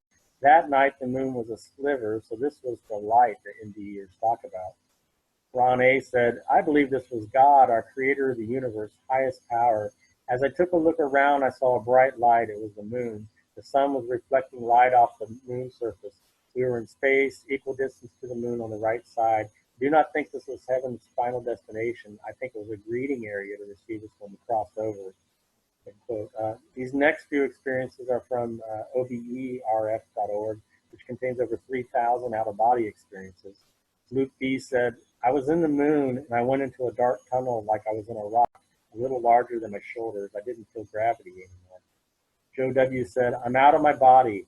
Turning back to see the moon, not wanting to see myself for fear I might go back, and wanted to fully exploit the moment. I became aware that I was awake. I could think clearly for the first time ever. As the moon got bigger, I thought I'm going to float all the way to the moon. And what I can only describe as the Stargate experience, I was, for lack of a better word, flying through the galaxy. Lori E. had a spiritually transformative experience and said, to the left of the moon started a procession of alien beings, seemingly coming from the moon. They were dancing, literally dancing as they floated down to Earth. Instantly, I began to get information downloaded into my brain to remain calm. We were not under attack, and we were all friends and not to run or cause harm or mayhem. I was told that everyone else in the world was receiving the exact same information at the exact same time. I didn't feel panicked. I didn't feel scared. I was completely immersed in what was going on. Thousands and thousands of these beings were floating down to the ground around me. They looked like human beings, although they all had dark hair and they were quite slender and taller than humans. Each being had an aura of light around them. It was sparkling and almost made them look a bit translucent. The beings kept coming, gliding down to Earth. The music which had been entering my ears was layered with sound. It was encoded with additional information to assist us all in knowing this was part of a divine plan. And Meg described her NDE on a forum. She said, I had one in 1980. It's not exactly a tunnel. Imagine you walk up the staircase from the cellar and it's absolutely dark. On top of the stairs is a door that is tiny slit open. Through the slit and the gaps around the door and the hinges, the light is shining and creating the picture of a tunnel. But it's rather like an optical thing where the light rays create the illusion of a tunnel. A bit similar are pictures from eclipses. It's not a tube tunnel, it's an eclipse. End quote. Some say the moon is artificial and a control tool or a control tower for the Matrix Archons. Is there a similar case with the sun and the NDEs? I think one could make a case for that. After all, the sun is what gives us our life here in the physical realm, since it provides the energy, the Earth with energy. Without the sun, we would not be living here on Earth, so it's an enabler. It's like a frequency generator throwing out gamma waves. Could the intensely bright light that NDErs are drawn to actually be the sun? And before you immediately dismiss that as a possibility, consider that our souls do not look like our physical bodies and resemble more like a sphere of translucent light. Also, our sun is actually white light, but the intensity of its light and color can be diluted or changed due to the refraction of the rays through the Earth's atmosphere. Also consider the light could be the essence or soul of our sun. A large number of near-death experiencers do compare the light to the sun. There are quite a few near-death experiencers who say that we do go to the sun. Marta N. said, all of a sudden, and I looked up, I saw light. Now, I don't know if it was the spiritual flame or the sun. Maria TK said, then the light came. I was thrown straight into the middle of the sun, straight into the middle of the warmest, most beautiful, most welcoming light, where I instantly felt that here I feel good. I was drawn to the ocean of light as a gigantic magnet and drowned in light. The light was exactly like the center of the sun. Joe D said, I was being taken to a sun behind our sun where dwells the light of Alpha and Omega. It was extremely painful climbing this white ladder, but when I finally reached the brilliant white light of that sun, after about 18 hours of intense battling, I saw the brilliance of a God unnamed. Lynn M. was asked, did you see a light? Before I actually got out further into the cosmos, I sensed going through a massive light energy. I think now it was our sun. Christopher said, I'm sorry. Here are a few I found at oberf.org, which contains over 3,000 out-of-body experiences, reflective experiences other than NDEs. Christopher said, suddenly I came to profound awareness that this sun was God. I believe that this sun, intelligence God, wasn't a single being, but is the center of all beings. That is me, you, perhaps all conscious beings. Jeffrey said, the higher I expand, the more ecstasy and warmth are registered by my consciousness. I am struck with a question as to where I'm being taken to, and a thought comes to me that I am being pulled to the sun, not merely the surface sun, but the sun behind the sun. Whoa, I think, I'm going to God. Here's a spiritually transformative experience from Christian P. He says, I'm watching and suddenly I realize that in front of me there is an immense sun aspiring my glass sphere. Impossible to avoid it. I feel the irresistible attraction of the sun. I'm transmitting my fear to cease existing, that if our course is not taking another direction, we will be colliding with the sun. Then I'm convinced, deeply convinced, and I know that death doesn't exist. We continue the journey towards the sun that is aspiring my bubble. The sun is approaching, and when it's crossing my bubble, I'm enveloped in an orange-red light. I see the fire at the surface of the sun, and this is light, and this light is love without a word, without the possibility to describe its intensity, its strength, its power. Here's an STE of Kurt G. He said, I then proceeded to what appeared to be my residence, the center of a sun or some other great ball of light. Inside was like a room with some type of screen for viewing events in my life and every other life I've lived. From here I could view any past experience from any of my millions of existences and actually relive the scenario at the same time and location of the original event. I then came to a place that seemed to be where souls were created. There were millions of pods of light, almost egg-like, somewhat transparent and quite bright. Inside were two beings or souls, as far as I could tell, and from underneath these orbs were beams of light shining downward to nowhere in particular. It was more like the cone of light a flashlight might emit. Occasionally from these orbs, a smaller orb would appear and travel downward inside the beam of light, off to an unknown location.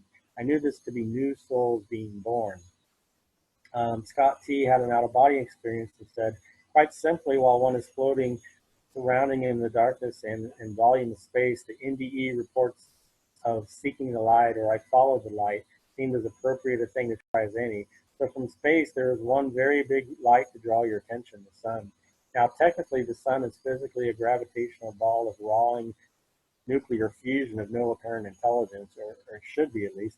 The sun is not just this, though. It's such a thing in its physical appearance, but it has a non-physical aspect as well. From the orbital home point, cueing the light will cause you to start to fly towards the sun, the light.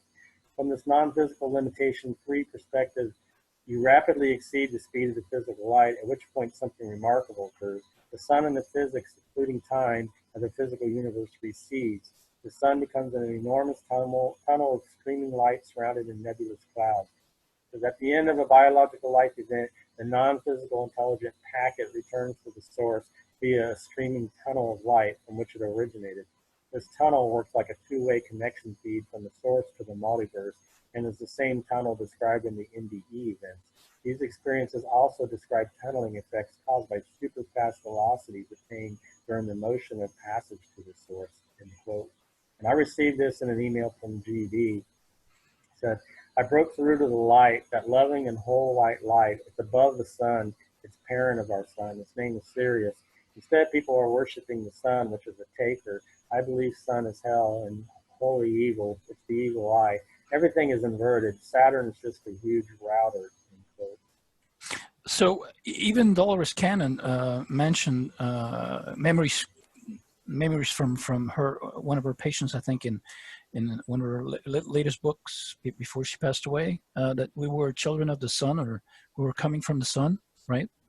Yeah, I almost mentioned that in the first interview. She also mentioned that it's a game or a movie or a play also, during her, she's a hypnotherapist and she takes science under hypnosis.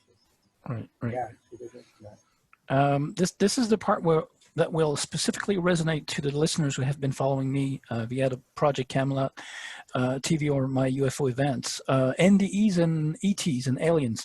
ET beings have been mentioned quite often during those NDEs.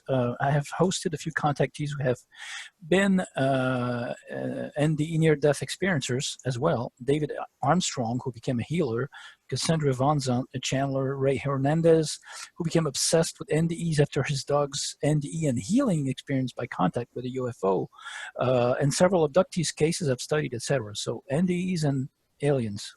Yeah, many of your listeners will be interested in this section on aliens, I'm sure. I give many more examples in our first interview, which are not NDEs, but are better categorized as alien abductions. I found several dozen near-death experiences, which include aliens, sometimes gray aliens, I think there's about a dozen of gray aliens, other times worms or snakes. So one thing to keep in mind are the similarities between NDEs and many alien abduction accounts. I gave a few examples of this in the first interview. Prominent near-death researcher Kenneth Ring has written about the similarity between near-death experiences and alien abduction accounts, and UFO researcher Raymond Fowler has as well. Ruth said, I was taken to special entities who looked like usual grays, but they had lots of wrinkles on their faces.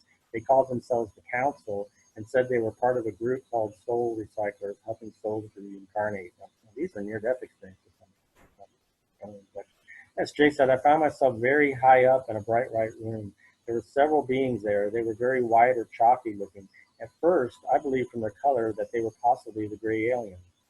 John B. said, after a few seconds, I noticed a giant gray being descending at a 45-degree angle down towards me. As it got closer, it conveyed to me a feeling of love so strong I could not only sense it, but feel it too. It was the strongest feeling of emotion I've ever felt, even to this day. Eventually, it was face to face with me. It was probably the equivalent to being 7 or 8 feet tall. It didn't really have any defining physical characteristics such as eyes or a nose or mouth, but it did have an area that resembled a face. The light eventually surrounded us. From the epicenter of this light came the smaller being. It floated down and got into position behind me and out of sight. That's when the larger being said to me telepathically, there's nothing we can do, you have to go back. Lynn H. said, I just knew how the universe worked, that God could have been an alien. Jane Zinn said, I was taken to see a worm working controls of big cylinders that had every animal and people you could think of, and they were going down the cylinders from adults to babies. Fish also. I remember seeing all kinds of fish. As I was walking towards the worm, I heard a voice say, you go back and be a better man. I was told by many the light was the creator God, and the worm was an angel giving rebirth. Suzanne B. said, I met with beings that looked a lot like the drawings I've seen of aliens. Brian K. said, immediately upon leaving my body, there was darkness. Then I saw several humans that were floating. They told me not to go to the light. At the end of the tunnel was a man who asked about the life review. I saw spirits like shining lights of love, and I saw 12 beings that were not human. They had large heads and large eyes. They had no mouths that I saw or ears. Marnie said, then I heard this sound. It was far off, but at the same time it was inside my head. It sounded like insects buzzing, and it was very annoying and irritating. I experienced the vibrations and insect sounds again, but not the tunnel. This last NDE is not from NDErs Stories, but was an NDE reported by a woman named Shelley. She said, they took me to a room in the sky, and I say they because there were 6 of them there. There were 3 beings on the left and 3 beings on the right. They were dressed in heavy robes. They probably were 8 feet high, and I was very much aware that this was not angels. It wasn't the Mother Mary, and it wasn't Jesus. These were extraterrestrial beings. Wow, the following is gonna please David Icke. Some shape-shifting archons are described during NDEs. Yeah, the light beings are able to shapeshift in some of the NDEs, and whether they are archons, I guess, remains to be determined, but I've called them that. Archons is the name the Gnostics gave to the false rulers of our reality, and David Icke has talked about them. I believe the archons are shape-shifting entities. And could these examples of NDEs be archons? And if so, are all NDE encounters with archons? It's possible if they have access to the Akashic records that they could simulate any person who's lived appear as them, and thus convince the soul to go back to Earth. Andrew C. said, there was a query as to what religious form the divine communicator should take. My answer was Jesus Christ, and a part of the light formed into an image that made me feel comfortable.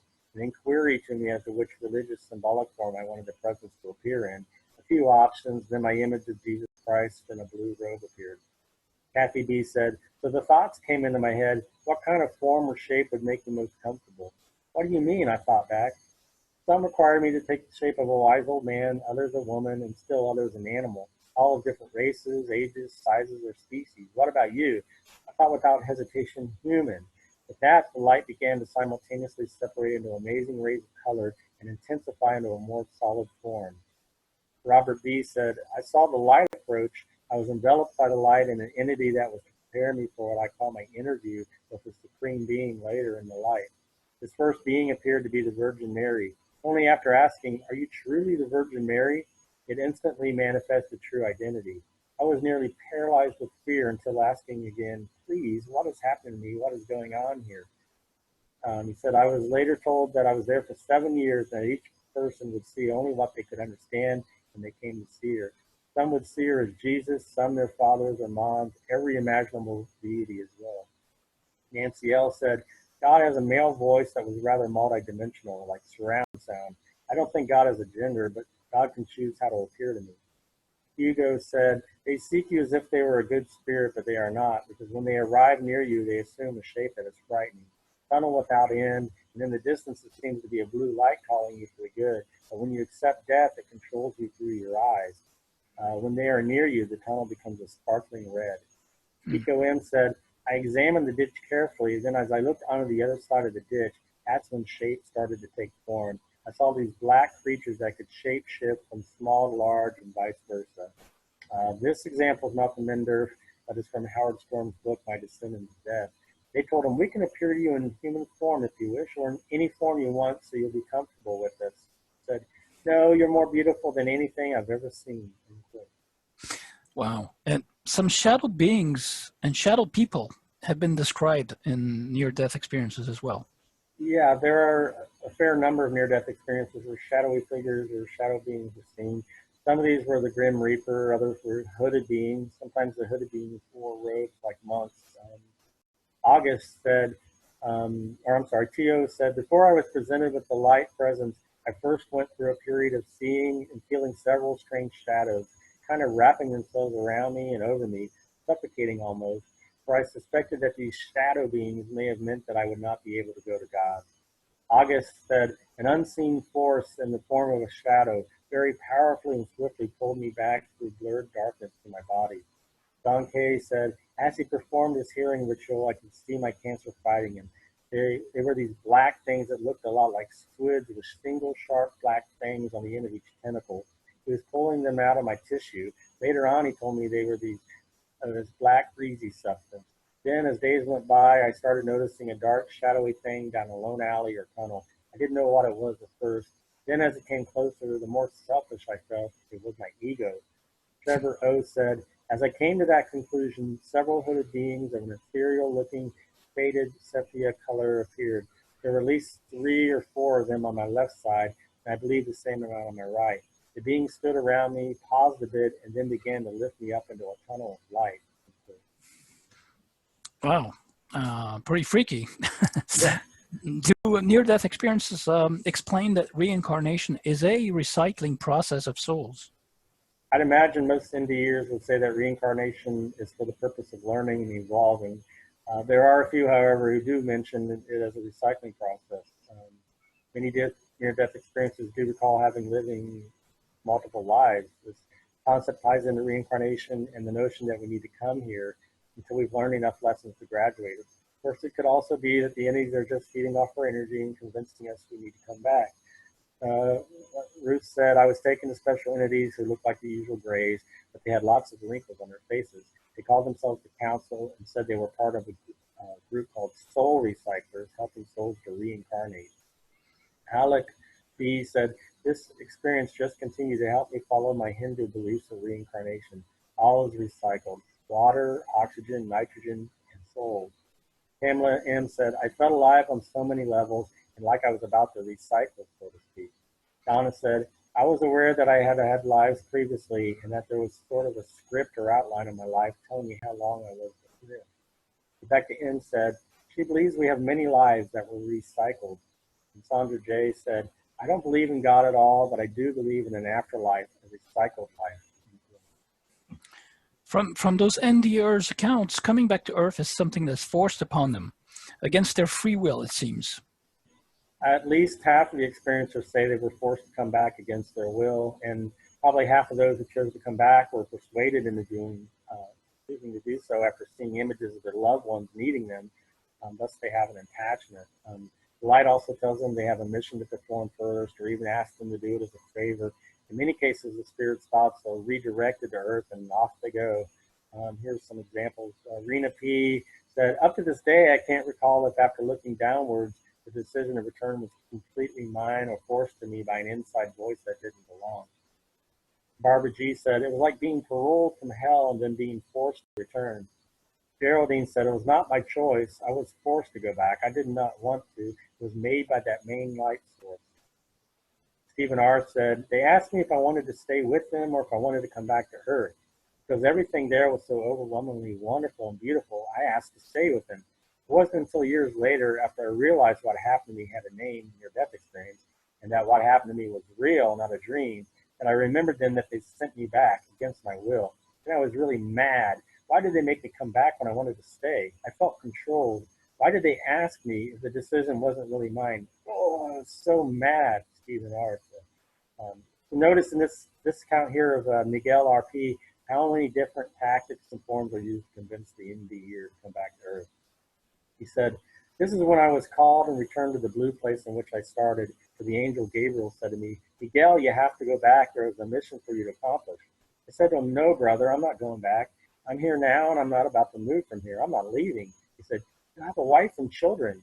I replied that I did not remember them, and he made a gesture with his hand, and a seated woman appeared on a kind of white chair, praying and weeping, holding my diary in her hand. I drew near, saw her, and said to the angel, now I remember her. She is my wife. He asked me if I wanted to see my children, and I said yes.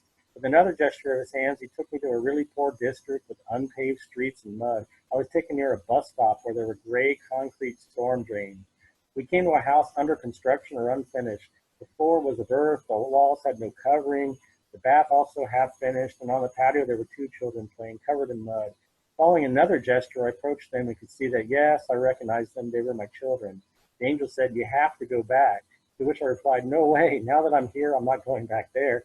I said, what if the next time I don't end up in this place? Better to stay for good, no point getting here if I'm going to leave. At this point, I heard a strong, loud voice speaking in a very special way with love, affection, but also with authority, which said to me, Miguel, you must go back. I looked all around me, up, down, left, and right, but no one had spoken to me. Then I asked, who's speaking to me? And again, I heard this voice saying to me, I am the true and faithful witness. You have to go back. I said, Jesus? And he answered, yes, you must go back. I said, I'm ready, Lord, thy will be done. End quote. This soul was told they were the only one that could do whatever it was that needed to be done. Why me? I said. This is R for R. He said, why me? I said. It said to me with a sad reply, you're the only one that I've found strong enough to deal with this pain. You share the same feelings that I have felt, the feeling of loneliness, the feeling of being not noticed. That's why I've chosen you. From here on out, you will never forget this moment, and others will never realize the true meaning of life. Only you will understand life, and only you can hold my existence. Stephen L. said, here's another person that was told no one else could do what needed to be done. Stephen L. said, I said, I'd like to stay. They said, maybe another time, but not now. You have a mission to do on the earth, and you must do it. No one else can do it but you. I thought about it and said, okay, I'll do it. The mission is basically to share my story down here on the earth, tell everybody that they are loved too. Carmel B. said, this person, he asked me if I would do a favor for them by carrying on the energy work I've been doing. I agreed. That person was asked if they could come back as a favor too. Mika Arinda said, he told me, I want you to go back on earth. There's something I want you to do. After you will finish it, you will come back here in heaven and live here forever. I said, no, I want to stay here. He said, no, just go back. I said, no, I want to stay here. To actually spoke in a cool voice and convinced me to go back on Earth. Michael D said, I didn't seem to fully understand what she was telling me. I enjoyed the loving feeling she was giving me. I seemed to be decoding and understanding what she told me more as time goes by. I'll try to put into words what she told me. She told me that I was very special. She told me that I had a very important task to fulfill in this life. She said I would go through some hard and difficult lessons, but that I would come out okay. So, sometimes flattery is used, and they told her to have a very important mission. Right. In NDEs, they talk about judgment and council of beings, just like on Earth, they're being judged. And I have a good friend of mine. She's a lady starseed in France called Minanda. And she remembers consciously in between lives having been judged on a tribunal council on Saturn in between lives. Wow. So that's pretty amazing. Yeah, it is. While the vast majority of NDErs say they judge themselves, but this is because of the life review where no judgment is given. Some do, however, say they were judged by God or a council, so there is a contradiction. And almost all NDErs say we have free will too, but many say they were sent back to Earth against their will, whether it's not their time yet or they have a mission to fulfill. So which is it? Keep in mind, most of the ones who say we judge ourselves are still persuaded to come back for the same reason. They are also sometimes told they have more to learn, and so they must come back. Isn't that a judgment? This also coincides with the in-between lives research of hypnotherapists such as Michael Newton and Dolores Cannon, who found that there was a council which eventually convinces souls of the need to come back to Earth.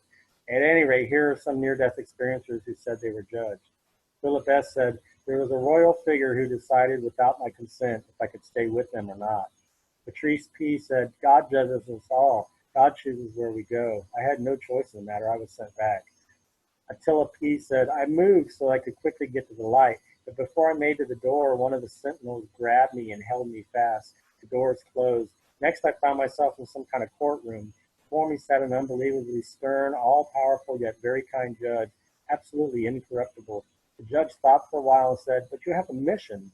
I did not want to return to the hell that is the reality of being on Earth, but the judge determined in his objective way, you must go back.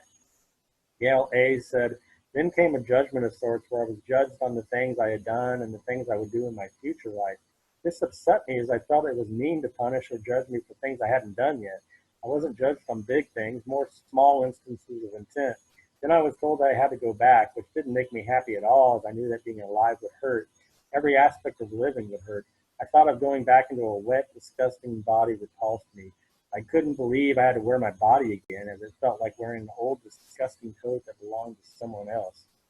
Pico M. said, then all of a sudden a bright light appeared and I looked up towards it. In the midst of this light, there was a man smiling towards me. He appeared to be in front of a golden judge's bench that was huge. George W. said, I think I'm still stuck in the life review part sometimes. I need to forgive myself and move on. My grandfather was my judge in the experience, and he told me to come back and honor my father. It wasn't George W. Bush, huh? George W. David G. To my right were wooden stages like those in a courtroom in the movies. First had a gray face. The second looked normal, but the third was a luminous entity. I knew it was a person, but without the form of a person. It was a light and changed shape continuously. I deduced that they were judging me. The person seated between the other two on my right struck the table with a gavel while holding up some papers in the other hand. Then he said my name, and he is condemned to go on living. Pascal C. said, at that moment, I had the feeling to be in a court of justice, but instead of our dull judges, nameless, faceless, genderless light beings are just there around me. Deborah J. said, next thing I knew, I was standing in front of a council of 13 beings with the one in the middle twice as big as the 6 on either side of him. They were all sitting in chairs, big chairs at a sizable distance in front of me. I was naked and felt totally revealed and tried to use my hands to cover myself up. The questions they were asking me were about my life and how I had lived it. I got the feeling they were not pleased with me. I was terrified, to say the least, exposed to the hilt. I knew they knew it all. Towards the end of the deal, he told me they were not going to let me remember most of what happened, and they had decided they were going to send me back because you have to get it right. Michael F. said, however, several questions were asked by the members of the council asking me if I agreed to fulfill a promise of unknown nature they would allow me to return to this world. Closer to what was said would be that one day I'd be granted the ability to do something great. Marie W. said, behind me was a very tall angel who told me his name was Metatron. Metatron was my spiritual teacher. He explained in quite a bit of detail how mistakes can happen in a death. While this was happening, the masters and angels stayed outside of it and guided me. The masters who had me as their task had to get divine permission from the Council of Seven to intervene and alter my experience, and they considered that perhaps there was more they could do with me than just keep me on the other side and not allow them to return. We had to go to the council meeting. I was allowed to be in the room, but not allowed to speak or interfere in any way. They turned to me and told me that if I would agree to take on this new contract, that my healing would be greatly aided and accelerated for them if I would agree to the terms. And Frederick M. said, this council was led by my grandfather. There I was shown my past life. I had access to the purpose of my life.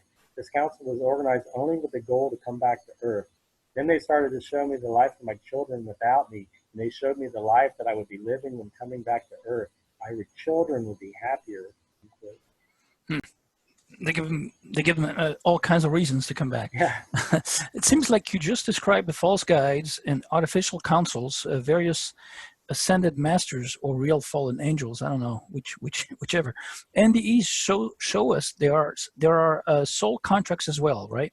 Yeah, their soul contracts are a huge deal for the Archons. They have no real power over us if we are sovereign beings. They would need to convince us and have us agree to come back. When this occurs, soul contracts are made. They should be null and void at death, and they would need to convince us to agree to a new contract. As sovereign beings, we may even be able to dissolve the contract here now. It's not binding since it was created with lies and deception. Chantel L. said, we ask to be born and we enter into a contract. We come to Earth with a purpose.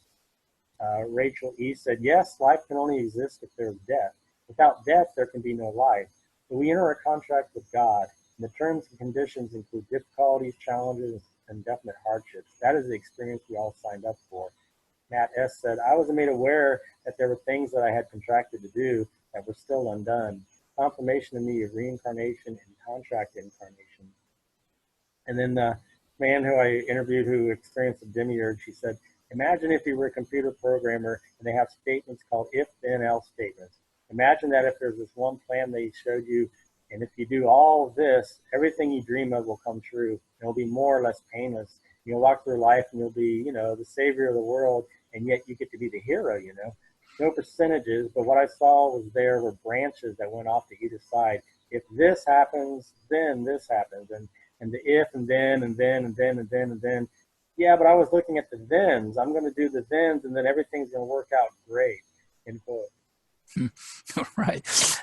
NDEs show us sometimes some scenes from hell.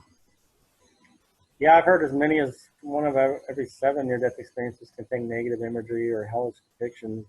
When searching for hell on NDER, I only found about 1% who saw something which resembled hell, and they themselves were not being punished. The spirits there could leave anytime they wanted. It was more a prison of their own. Nicholas P. said, the light told me many things which I chose not to talk of, but I was told there is no hell. Hell is a lack of harmony. Heaven is harmony. Lorraine I. said, or they asked her, what emotions did you experience following your experience? She said, hell. I thought God hated me or else it wouldn't have happened. And the showing me my future was just a part of some sick, cruel game he was playing with me. Private Doubting said, at last, light is seen ahead. It is not the light of heaven. It is the lure of hell. Sarah said, the first doorway I peered into resembled a classic hell. There was a sound of shrieking and agonizing screams. Most of me wanted to leave so bad I had no difficulty. My feeling was that anyone could leave if they wished. I felt that no one or nothing had put those people in captivity except for their belief in the agony they continued to suffer. And then Karen F. said she laughed and told me there is no hell. We're all equal in spirit form. Near-death experiences show us a hypnotic spell and technology, some type of trance state, and some overwhelming induced euphoria.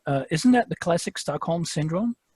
Yes, there are some NDEs which mention the hypnotic allure of the tunnel or eyes of the beings, and it could be as if we're put under some sort of spell or trance. And there's also the possibility of the Stockholm syndrome where captors fall in love with the captors fall in love with the captors. And here are a few mentioning a hypnotic trance. Peg A. said, A roaring noise began to escalate, and within an instant, I became aware of an intense bright light off in the distance. I turned my focus toward its captivating dance.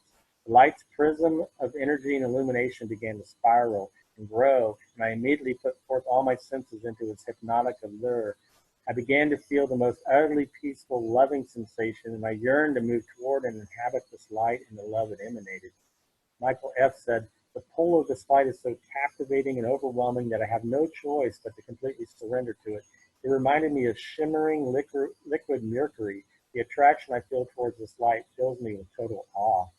Christina said, I was watching those eyes and I could hear people talk, but it was as if in a trance gazing at that elderly man. Nora said, the light was hypnotic, persuading you to enter, but the feeling of love felt stronger. And Tina said, the one in the center had a hypnotic pull with his eyes. He was mocking me for something, like I'd lost a bet with him. And then there's the euphoria that's felt. It's similar to the feeling of euphoria that some drugs here can induce. And Jean J. said, perhaps it was a euphoric trance of some kind. It was as if a spirit had consumed my whole being. David W. said, a feeling of liberation opposite to death, or even a feeling of invulnerability. At the time, one has the impression of a little intoxicating to have won a fight against the grim reaper. Nothing else on earth can get to you, a feeling of like a light euphoria. And Joe D. said, I'm sure some sort of deal was forged that day, but instantaneously I was overcome with a euphoric feeling of what I can only describe as complete contentment. Contentment and consent. Do NDEs reveal to us the tricks, the traps, and anomalies inside the false projection of the afterlife, you think? I think there are some cases which do reveal some of the tricks, traps, and anomalies, and here are a few cases which do. Let's see. Janet P. was asked, did you see a light? And she said, no. Beyond that, that's a false projection. Then I was alone, and far out in distance was a giant red blob. You know that movie, The Blob? That's what it looked like and what it was. I could see and explain it because I was full of eternal life, Jesus. But this blob thing I knew is all of creation, all mucked together, just wandering around. It consisted of all intermingled to the point of lost identities, all globbed together, just wandering aimlessly, looking for some kind of food to keep it going. But it wasn't going anywhere because the most worst part of it was its feeling of lifelessness. Private Doubting said, at last, light is seen ahead. It's not the light of heaven, it's the lit of hell. Peter said, the only thing that puts any doubt in my mind is that the possibility that Satan can simulate the love of God and lure people into deception. That's what people say anyway. So yeah, I was in two minds about it for a while. Nolan said, there was a blue sky and some clouds floating and moving slowly in the sky that seemed quite low, and that seemed above all false, as if hiding something. I had the sensation that this place was used as a place of welcome for children or young people, and that this environment had been built to reassure and appease them. Linda G. said, he was thinking, this must be heaven, and I'm here because I've tried to be good to people. But then he started moving faster until the meadow was left behind him in a blur. He found himself out in the middle of the boulders, floating over a great expanse of blackness below. Then he knew that he had been tricked by Satan into thinking he was going to be in heaven. Francisca R. said, once again on the flower meadow, I said I would love so much to stay in heaven and asked if there wouldn't possibly exist a speedier process for me. Andreas promised to let me eventually decide myself. Of course, I knew that it was a trick. He would only let me decide when it would be clear that I wanted to remain on Earth. But nevertheless, it comforted me. Andrew P. said, the light has played a devious trick on me. The light allowed me to expand and become one with the universe, and then rammed me back into my frail earthly body. At the time, it seemed like a very cool experience to put me through. I was very angry at the light. Gunter W. said, suddenly I realized that the bright sun in front of me was the shining moon, and that the red sun had the moon safely under control, making in fact one sun. This was the message that the sun had wanted to get across. Then the being of light wanted to talk to me on a man-to-man basis. He placed me on top of a high mountain where I had to sit on a large piece of rock. I asked him why he wanted to destroy me, and he told me that there existed also evil but very powerful and cunning beings who were his enemies with whom he had been constantly fighting. He also told me that I had to warn my world against them, and I automatically nodded in agreement. He said that his enemies had wanted to play a trick on him by using me as a kind of trap, but he had to defend this world and the black one. Kyle L. said, experience was probably real. I do not know if it was real, if it was just a construct of my brain to ease me into death. and it could be an illusion or a trap. R.A. said, I initially believed that during this experience I had been in the presence of God, but over the years I had some real struggles, wondering about which being, God or Satan, had been its source. I cannot prove which one it was, but I do tend to believe that in this case it was God. Paul says, in near-death experience, Paul says, religions teach of a false God that is not the true God of the afterlife, but probably a demonic entity in itself who they pose as the true God. This is not God. This is the description of fear and darkness. God is not a demanding, bloodthirsty, bipolar control freak bent on balancing some sin balance sheet. Pressure does not originate from him. Pressure is fear-based, which originates from darkness. God is supreme and not a petty spy. He is a vigilant behavioral scientist, accountant, or a karma thought police with a penchant for revenge tantrums. And he's not represented by the two-faced liar strutting around a church house. What a racket. Can you imagine having this advantage in your personal life? If you don't do things my way, that means you're overtaken by a demon and you risk the wrath of an angry God who may then allow the devil to give you cancer. Even though he wishes he didn't have to allow it, he simply has no choice. You forced his hand. How convenient for our rulers. Talk about a tormenting trap. This is spiritual enslavement. It forces one to live in an altered state of consciousness as well as a spiritual cesspool of confusion. James S. said, I looked up at my benefactors and found that they were dressed in black gowns and had a screen over their faces, which if you look closely at had a mirror-like substance that reflected your own image back at you. Trish R. said, St. Gabriel was telling St. Peter that I had not read the Gospel of Marc yet. St. Gabriel was holding a huge open book I assumed to be a Bible, and they looked at it. It seemed as if Gabriel was convincing Peter I could not enter heaven yet. And then Gunther W. said, my whole soul or being was immersed in this love. He lifted me up and gave me a kiss on my mouth. This being of light loved me deeply, infinitely deeply, and more intensively. I was happy. I could have stayed in this beam of love forever. Gradually, the loving became weaker, and I felt that something was wrong with me, something that made it very difficult for the life to continue with his love. He was trying not to tell me why. Finally, however, he was not able to keep it up any longer, and he quickly said, you have a smelly breath, and you need a bath. I received the impression that I would have to take a bath similar to that I was used to on Earth, but by dipping the whole body. I thought to myself, this scoundrel of a voice, he has betrayed me by forcing me into this world. There's no way back. This is final. It cost him a bath and an incarnation too. NDEs testify and reveal the contradictions or inconsistencies. Which ones? Yeah, there are some noticeable contradictions in the overall body of NDE reports. Like I said before, some say Jesus had blue eyes, others brown. One said he had green eyes. Some say he had blonde hair, others white. One person said Jesus showed her the wounds in his hands, while another person said they learned Jesus did not die on the cross, and others say he did. Some say Jesus and God are the same person, while others said no. Some said there's no hell or evil, while others were shown hell and evil and say they know it exists. The vast majority say we judge ourselves, while others were clearly judged by a God or a council of beings, courtrooms. One person said they knew or learned there's no reincarnation, while others learned of multiple lives they had lived. Many say we have free will, yet many were literally forced to come back to Earth against their will. Others were shown specific events in the future of the Earth or their own lives. One said he was shown what would happen to his family members if he chose to come back, and also what would happen if he chose not to come back. If the future is known, do we really have total free will? EDF said, but when I got to the round circle at the end of the tunnel, where I would have entered into the light, I got a big surprise. Standing in the circle with legs apart and arms reaching out toward me was a very bright, multicolored figure, almost like a cartoon character and similar to the Joker on a deck of playing cards, but with a big smile that for some reason was more comforting and gentle than scary. He gently caught me in his arms and said to me, back to the womb, as he turned me around and gently tossed me back down the tunnel. Another fascinating experience was reported by Gary, who saw lots of technology in the place he went to, and that when he saw the movie The Matrix, he had to get up and leave because it was so eerily reminiscent of his NDE. He writes, people should be studying NDEs and finding out why we're trapped in these inferior bodies. On his form, he was asked the question, what can a national organization with an interest in near-death experience do that would be of interest to you? He pleaded, find out what is happening, end quote. So finally, this NDE is the anomaly of all anomalies. Fred B. had a series of NDEs while using ketamine. Each time he was able to see further into the experience until he was able to see through the illusion and realized he was sitting in a moving chair and part of a cinema or theater production being cheered on, and the beings were calling him a cheater for using his methods.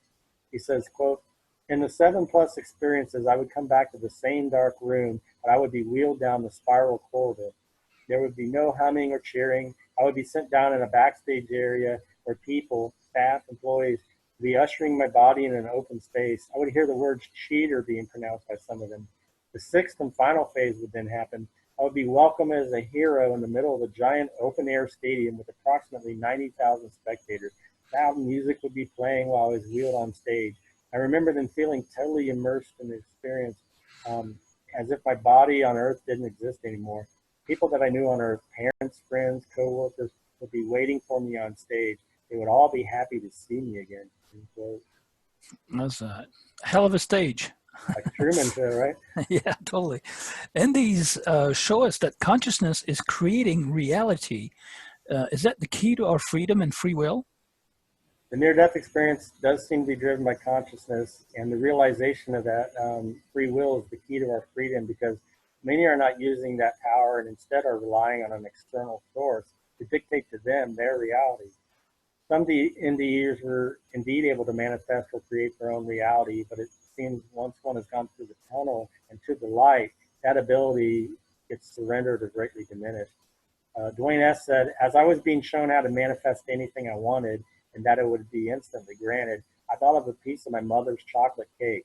Instantly, my mom was there with me in heaven, handing me a piece of her heavenly chocolate cake." Juliet N. said, "I could move effortlessly and adapt to any environment I happen to be in at any given moment. I would simply think about something and it would instantly manifest. Or I'd think about a place and there I'd be. Oh, what a sensation to experience such power. Be anywhere I wanted to be and to create anything I wanted to, and to feel so totally free." Mala said, "A voice sounded. You create the world that you know. You have been given the most wonderful gift, the ability to project yourself outwards into a physical form." Scott W. said, "I heard words in different orders. Thoughts became imaginings, and imaginings became manifestations.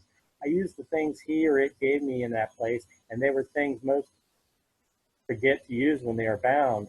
I was only a mind in that world, but a mind that could manifest desire. I saw that we have created false truths and realities because we loathe what we think is the truth. We have nearly, if not completely, ruined our lives, hearts, minds, and souls to keep feeding the illusions. We keep this false love and reality alive just to do it." Nancy D. said, "I realize that we all constantly manifest what we call physical reality just by virtue of our thoughts, and that the only reason we are fooled into believing it is real is because of the limitations of human senses. So I experimented with consciously manifesting some more to test its truth. I proved to myself that we do indeed have the ability to manifest what humans perceive to be physical reality by focusing our attention and intention on doing so." Mark H. said, "What your soul desired to see was filled at that very moment. Everything that your soul needed was met before it could be asked." Dwayne S. said, "As my orientation went on, they explained how on that celestial side of the veil, anything we desire is instantaneously provided. We just need to feel the desire." Lori E. said, "I understood that thoughts create form." Patsy D. said, "I was in physical reality because it is time for the physical being to mature and accept their responsibility for their creation and to realize that they create their own reality." Mala said, "We are confronted by everything that we create. We are that powerful. I was shown that I am not yet fully able to control my negative emotions in a reality where ultimately everything happens in an instant. So I was sent back to continue my learning." Janine E. said, "I did not understand why my thoughts would manifest afterwards. Everything I would think of would appear, and it concerned me, so I made a promise to myself that I would keep positive thoughts and images because I learned that our thoughts are powerful, either negative or positive." Ron K. said, he said, "The way I just described it may sound like non-existence to some, but it is the only true existence of grand and unspeakable peace, security, and understanding. The ego's perception of the world is a collectively reinforced illusion. To be without want or desire is not non-existent. It's a state in which all our wants and desires are fulfilled." Wow. Okay. Intent is the key, it seems. Yeah, intention. coming back from NDEs, what is being mentioned regarding frequency and ascent, about this drop in consciousness and cosmic amnesia, because there's a cosmic amnesia at play. Right. Essentially, everything is energy, which consists of higher and lower octaves of vibration or frequency. And this can be verified by the fact NDErs have trouble with electronics when they return to Earth, an indication that the soul's frequency increases in the astral realm as opposed to the lower density of the physical body here on Earth. The spirits trapped here on Earth have had their frequencies lowered tremendously, and this results in a drop in consciousness and awareness of cosmic amnesia, as you said. Rebecca M. said, we're at a different frequency when we're out of our body. Barry L. said, the spirit had a vibratory vibration to it which changed in its frequency. Greg S. said, spirit is within a realm that moves much faster than the physical plane and is set to a much higher frequency vibration and is of a much higher fidelity. Joseph C. said, I would conclude our spirits resonate at a higher frequency. And Scott W. said, I don't feel like I'm the one controlling me entirely anymore. A frequency was put into me, a resonance. I can't help but vibrate at that resonance now. There is a tremendous amount of pain associated with feeling and hearing these frequencies as well, because there are man-made frequency generators that compete and interfere on purpose with the frequencies of the Creator. Amy said, God was the mind, or the order in all things, the supreme highest vibration and frequency and essence, around and in everything, all that is beautiful and peaceful and one, and all that is good. Myra said, in each new lifetime, as the soul makes spiritual progress, its vibrational frequency gets tuned to a faster, higher, and finer level, depending upon its degree of evolution. The transformation continues into the frequency levels, fine-tuned to such a degree that it connects with the frequency of the cosmos itself, which then allows it to gain entry into cosmic consciousness, one's true self, which is eternal bliss, Ananda. Rachel said, I started ascending. It seemed to be the most natural thing to ascend. Rob D. said, I was told we all go back many times until we have learned what is needed to ascend to a higher state of being. Marie W. said, they told me that I had earned the right to ascend. George B. said, I was sort of giddy with the knowledge that death was so easy and pleasant. That's how I was feeling at that time. That was just a matter of floating away. Hannah said, when we die, we become part of the matter of the universe and ascend into a higher state of consciousness.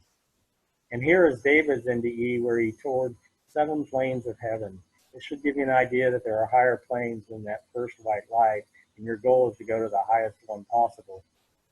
He said, in each ascending heaven, the glory of these qualities in the light multiplied another 1,000,000 times.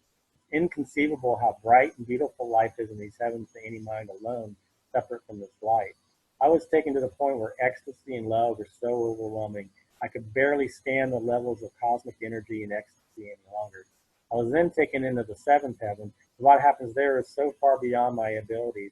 God brought me down. I only lasted 10 seconds in the 7th heaven. To think that in each of these higher heavens was the light and glory of innocence, love, ecstasy, peace, power, beauty, grace, and wisdom multiplies 1,000,000 times over the preceding heaven, makes it so difficult to pass through and live in. And Terry R. said, I also came to an understanding that heaven isn't a place you are admitted to, but it is a frequency that you attain. Being in the presence of white light was heaven. It was more than the greatest feeling I'd ever experienced or dreamed was possible. Therefore, I knew that although it wasn't intended as punishment, I couldn't maintain that frequency that was allowing me to feel the bliss temporarily. I knew that somehow I had to raise my vibration and become more loving in order to experience this indescribably love on a permanent basis. Now my goal has become to feel nothing but unconditional love all the time. I still have to do a little work to shift my frequency to love, where I can feel the warmth of it in my heart on many occasions, but I do eventually get there. So now I work on getting there quicker and staying there longer without being pulled into the energy that creates the challenges of everyday life. Wow. Do NDEs teach us that our ego's attachments to the material world is pushing us to return to Earth? Yes, NDErs are in the state of orgasmic bliss, feel as if they could stay there for 1,000,000 years, but sometimes they're drawn back because of their attachments to the physical plane, usually a relative or loved one. The Tibetan Book of the Dead says, first of all, there will appear to you swifter than lightning, the luminous splendor of the colorless light of emptiness, and that will surround you on all sides. Try to submerge yourself in that light, giving up all belief in a separate self, all attachment to your illusory ego. It also mentions about avoiding the smoky white light of hell and entering the clear light. Anna L. said, but at that same time, something was calling me back. Someone was feeling fearful emotions. I didn't realize that these feelings were coming from me, from my own human feelings of attachment. But the light informed me that, in fact, the fear and attachment to the world were mine. Muhammad Z. said, some humans are so attached to their physical and material world that they still worry about their money, possessions, or power even after death. They don't notice their guide and might not even notice that they are dead. Their soul can stay earthbound for a long time after their death. I got this understanding that any strong earthbound attachment can keep our souls from soaring. Steve B. said, all the knowledge that I had gained, along with all the emotional energies and attachments that I had accumulated over my lifespan, both positive and negative, remained with me, and they kept me tied to this world. Matilda N. said, I feel that the ego gradually stretches, that the ties to this ego with its memory, its desires, its expectations just naturally vanish. And Shannon T. said, I thought briefly of everything and everyone I was leaving behind, but had no worries, care, or attachment to them anymore. I was in total bliss and awe that I was still alive but in another place. And Ricardo H. said, coming back feels like a rebirth, but now everything is different. Much of what once mattered to me now does not make sense. Both topics of interest and relationships with certain people were almost indispensable to me and with whom I'd had an attachment bond. Now I feel it no longer makes sense to even miss such relationships or such topics. What I experienced in the light of the cloud and the NDE is an absolute value to which everything else is worthless, that all human suffering in life is caused by attachment, that the main challenge that everyone has to take care of oneself.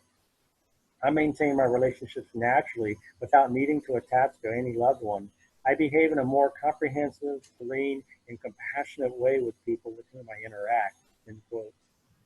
Those are good lessons. The most important part is your conclusions and what we learned from NDE's experiences.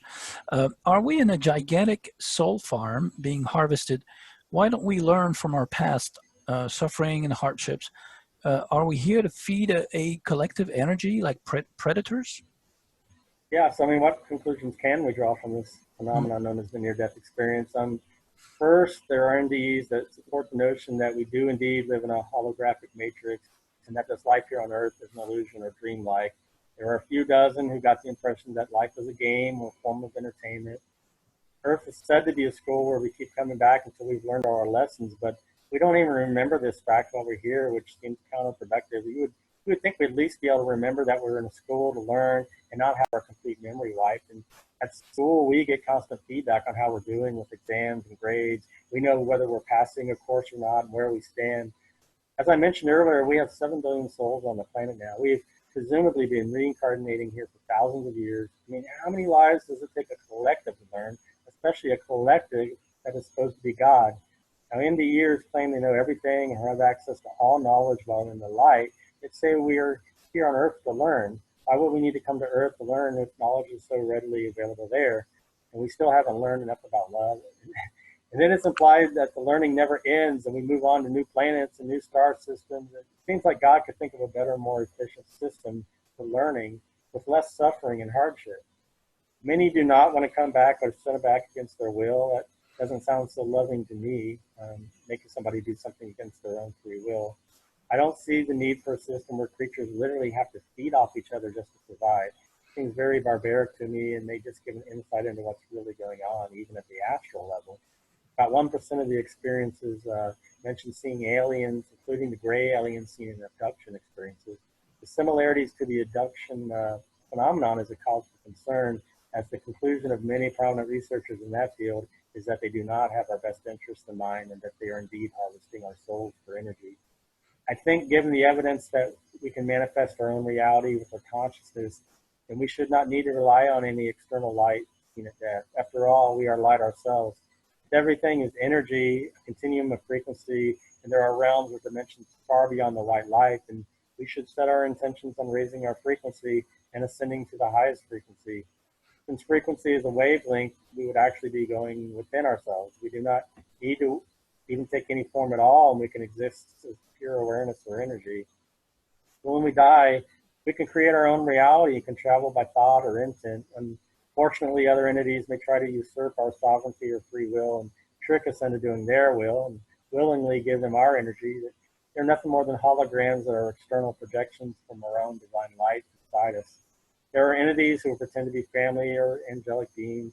In my opinion, they should be ignored, as their only purpose is to get the soul to eventually reincarnate yet again to be a source of food.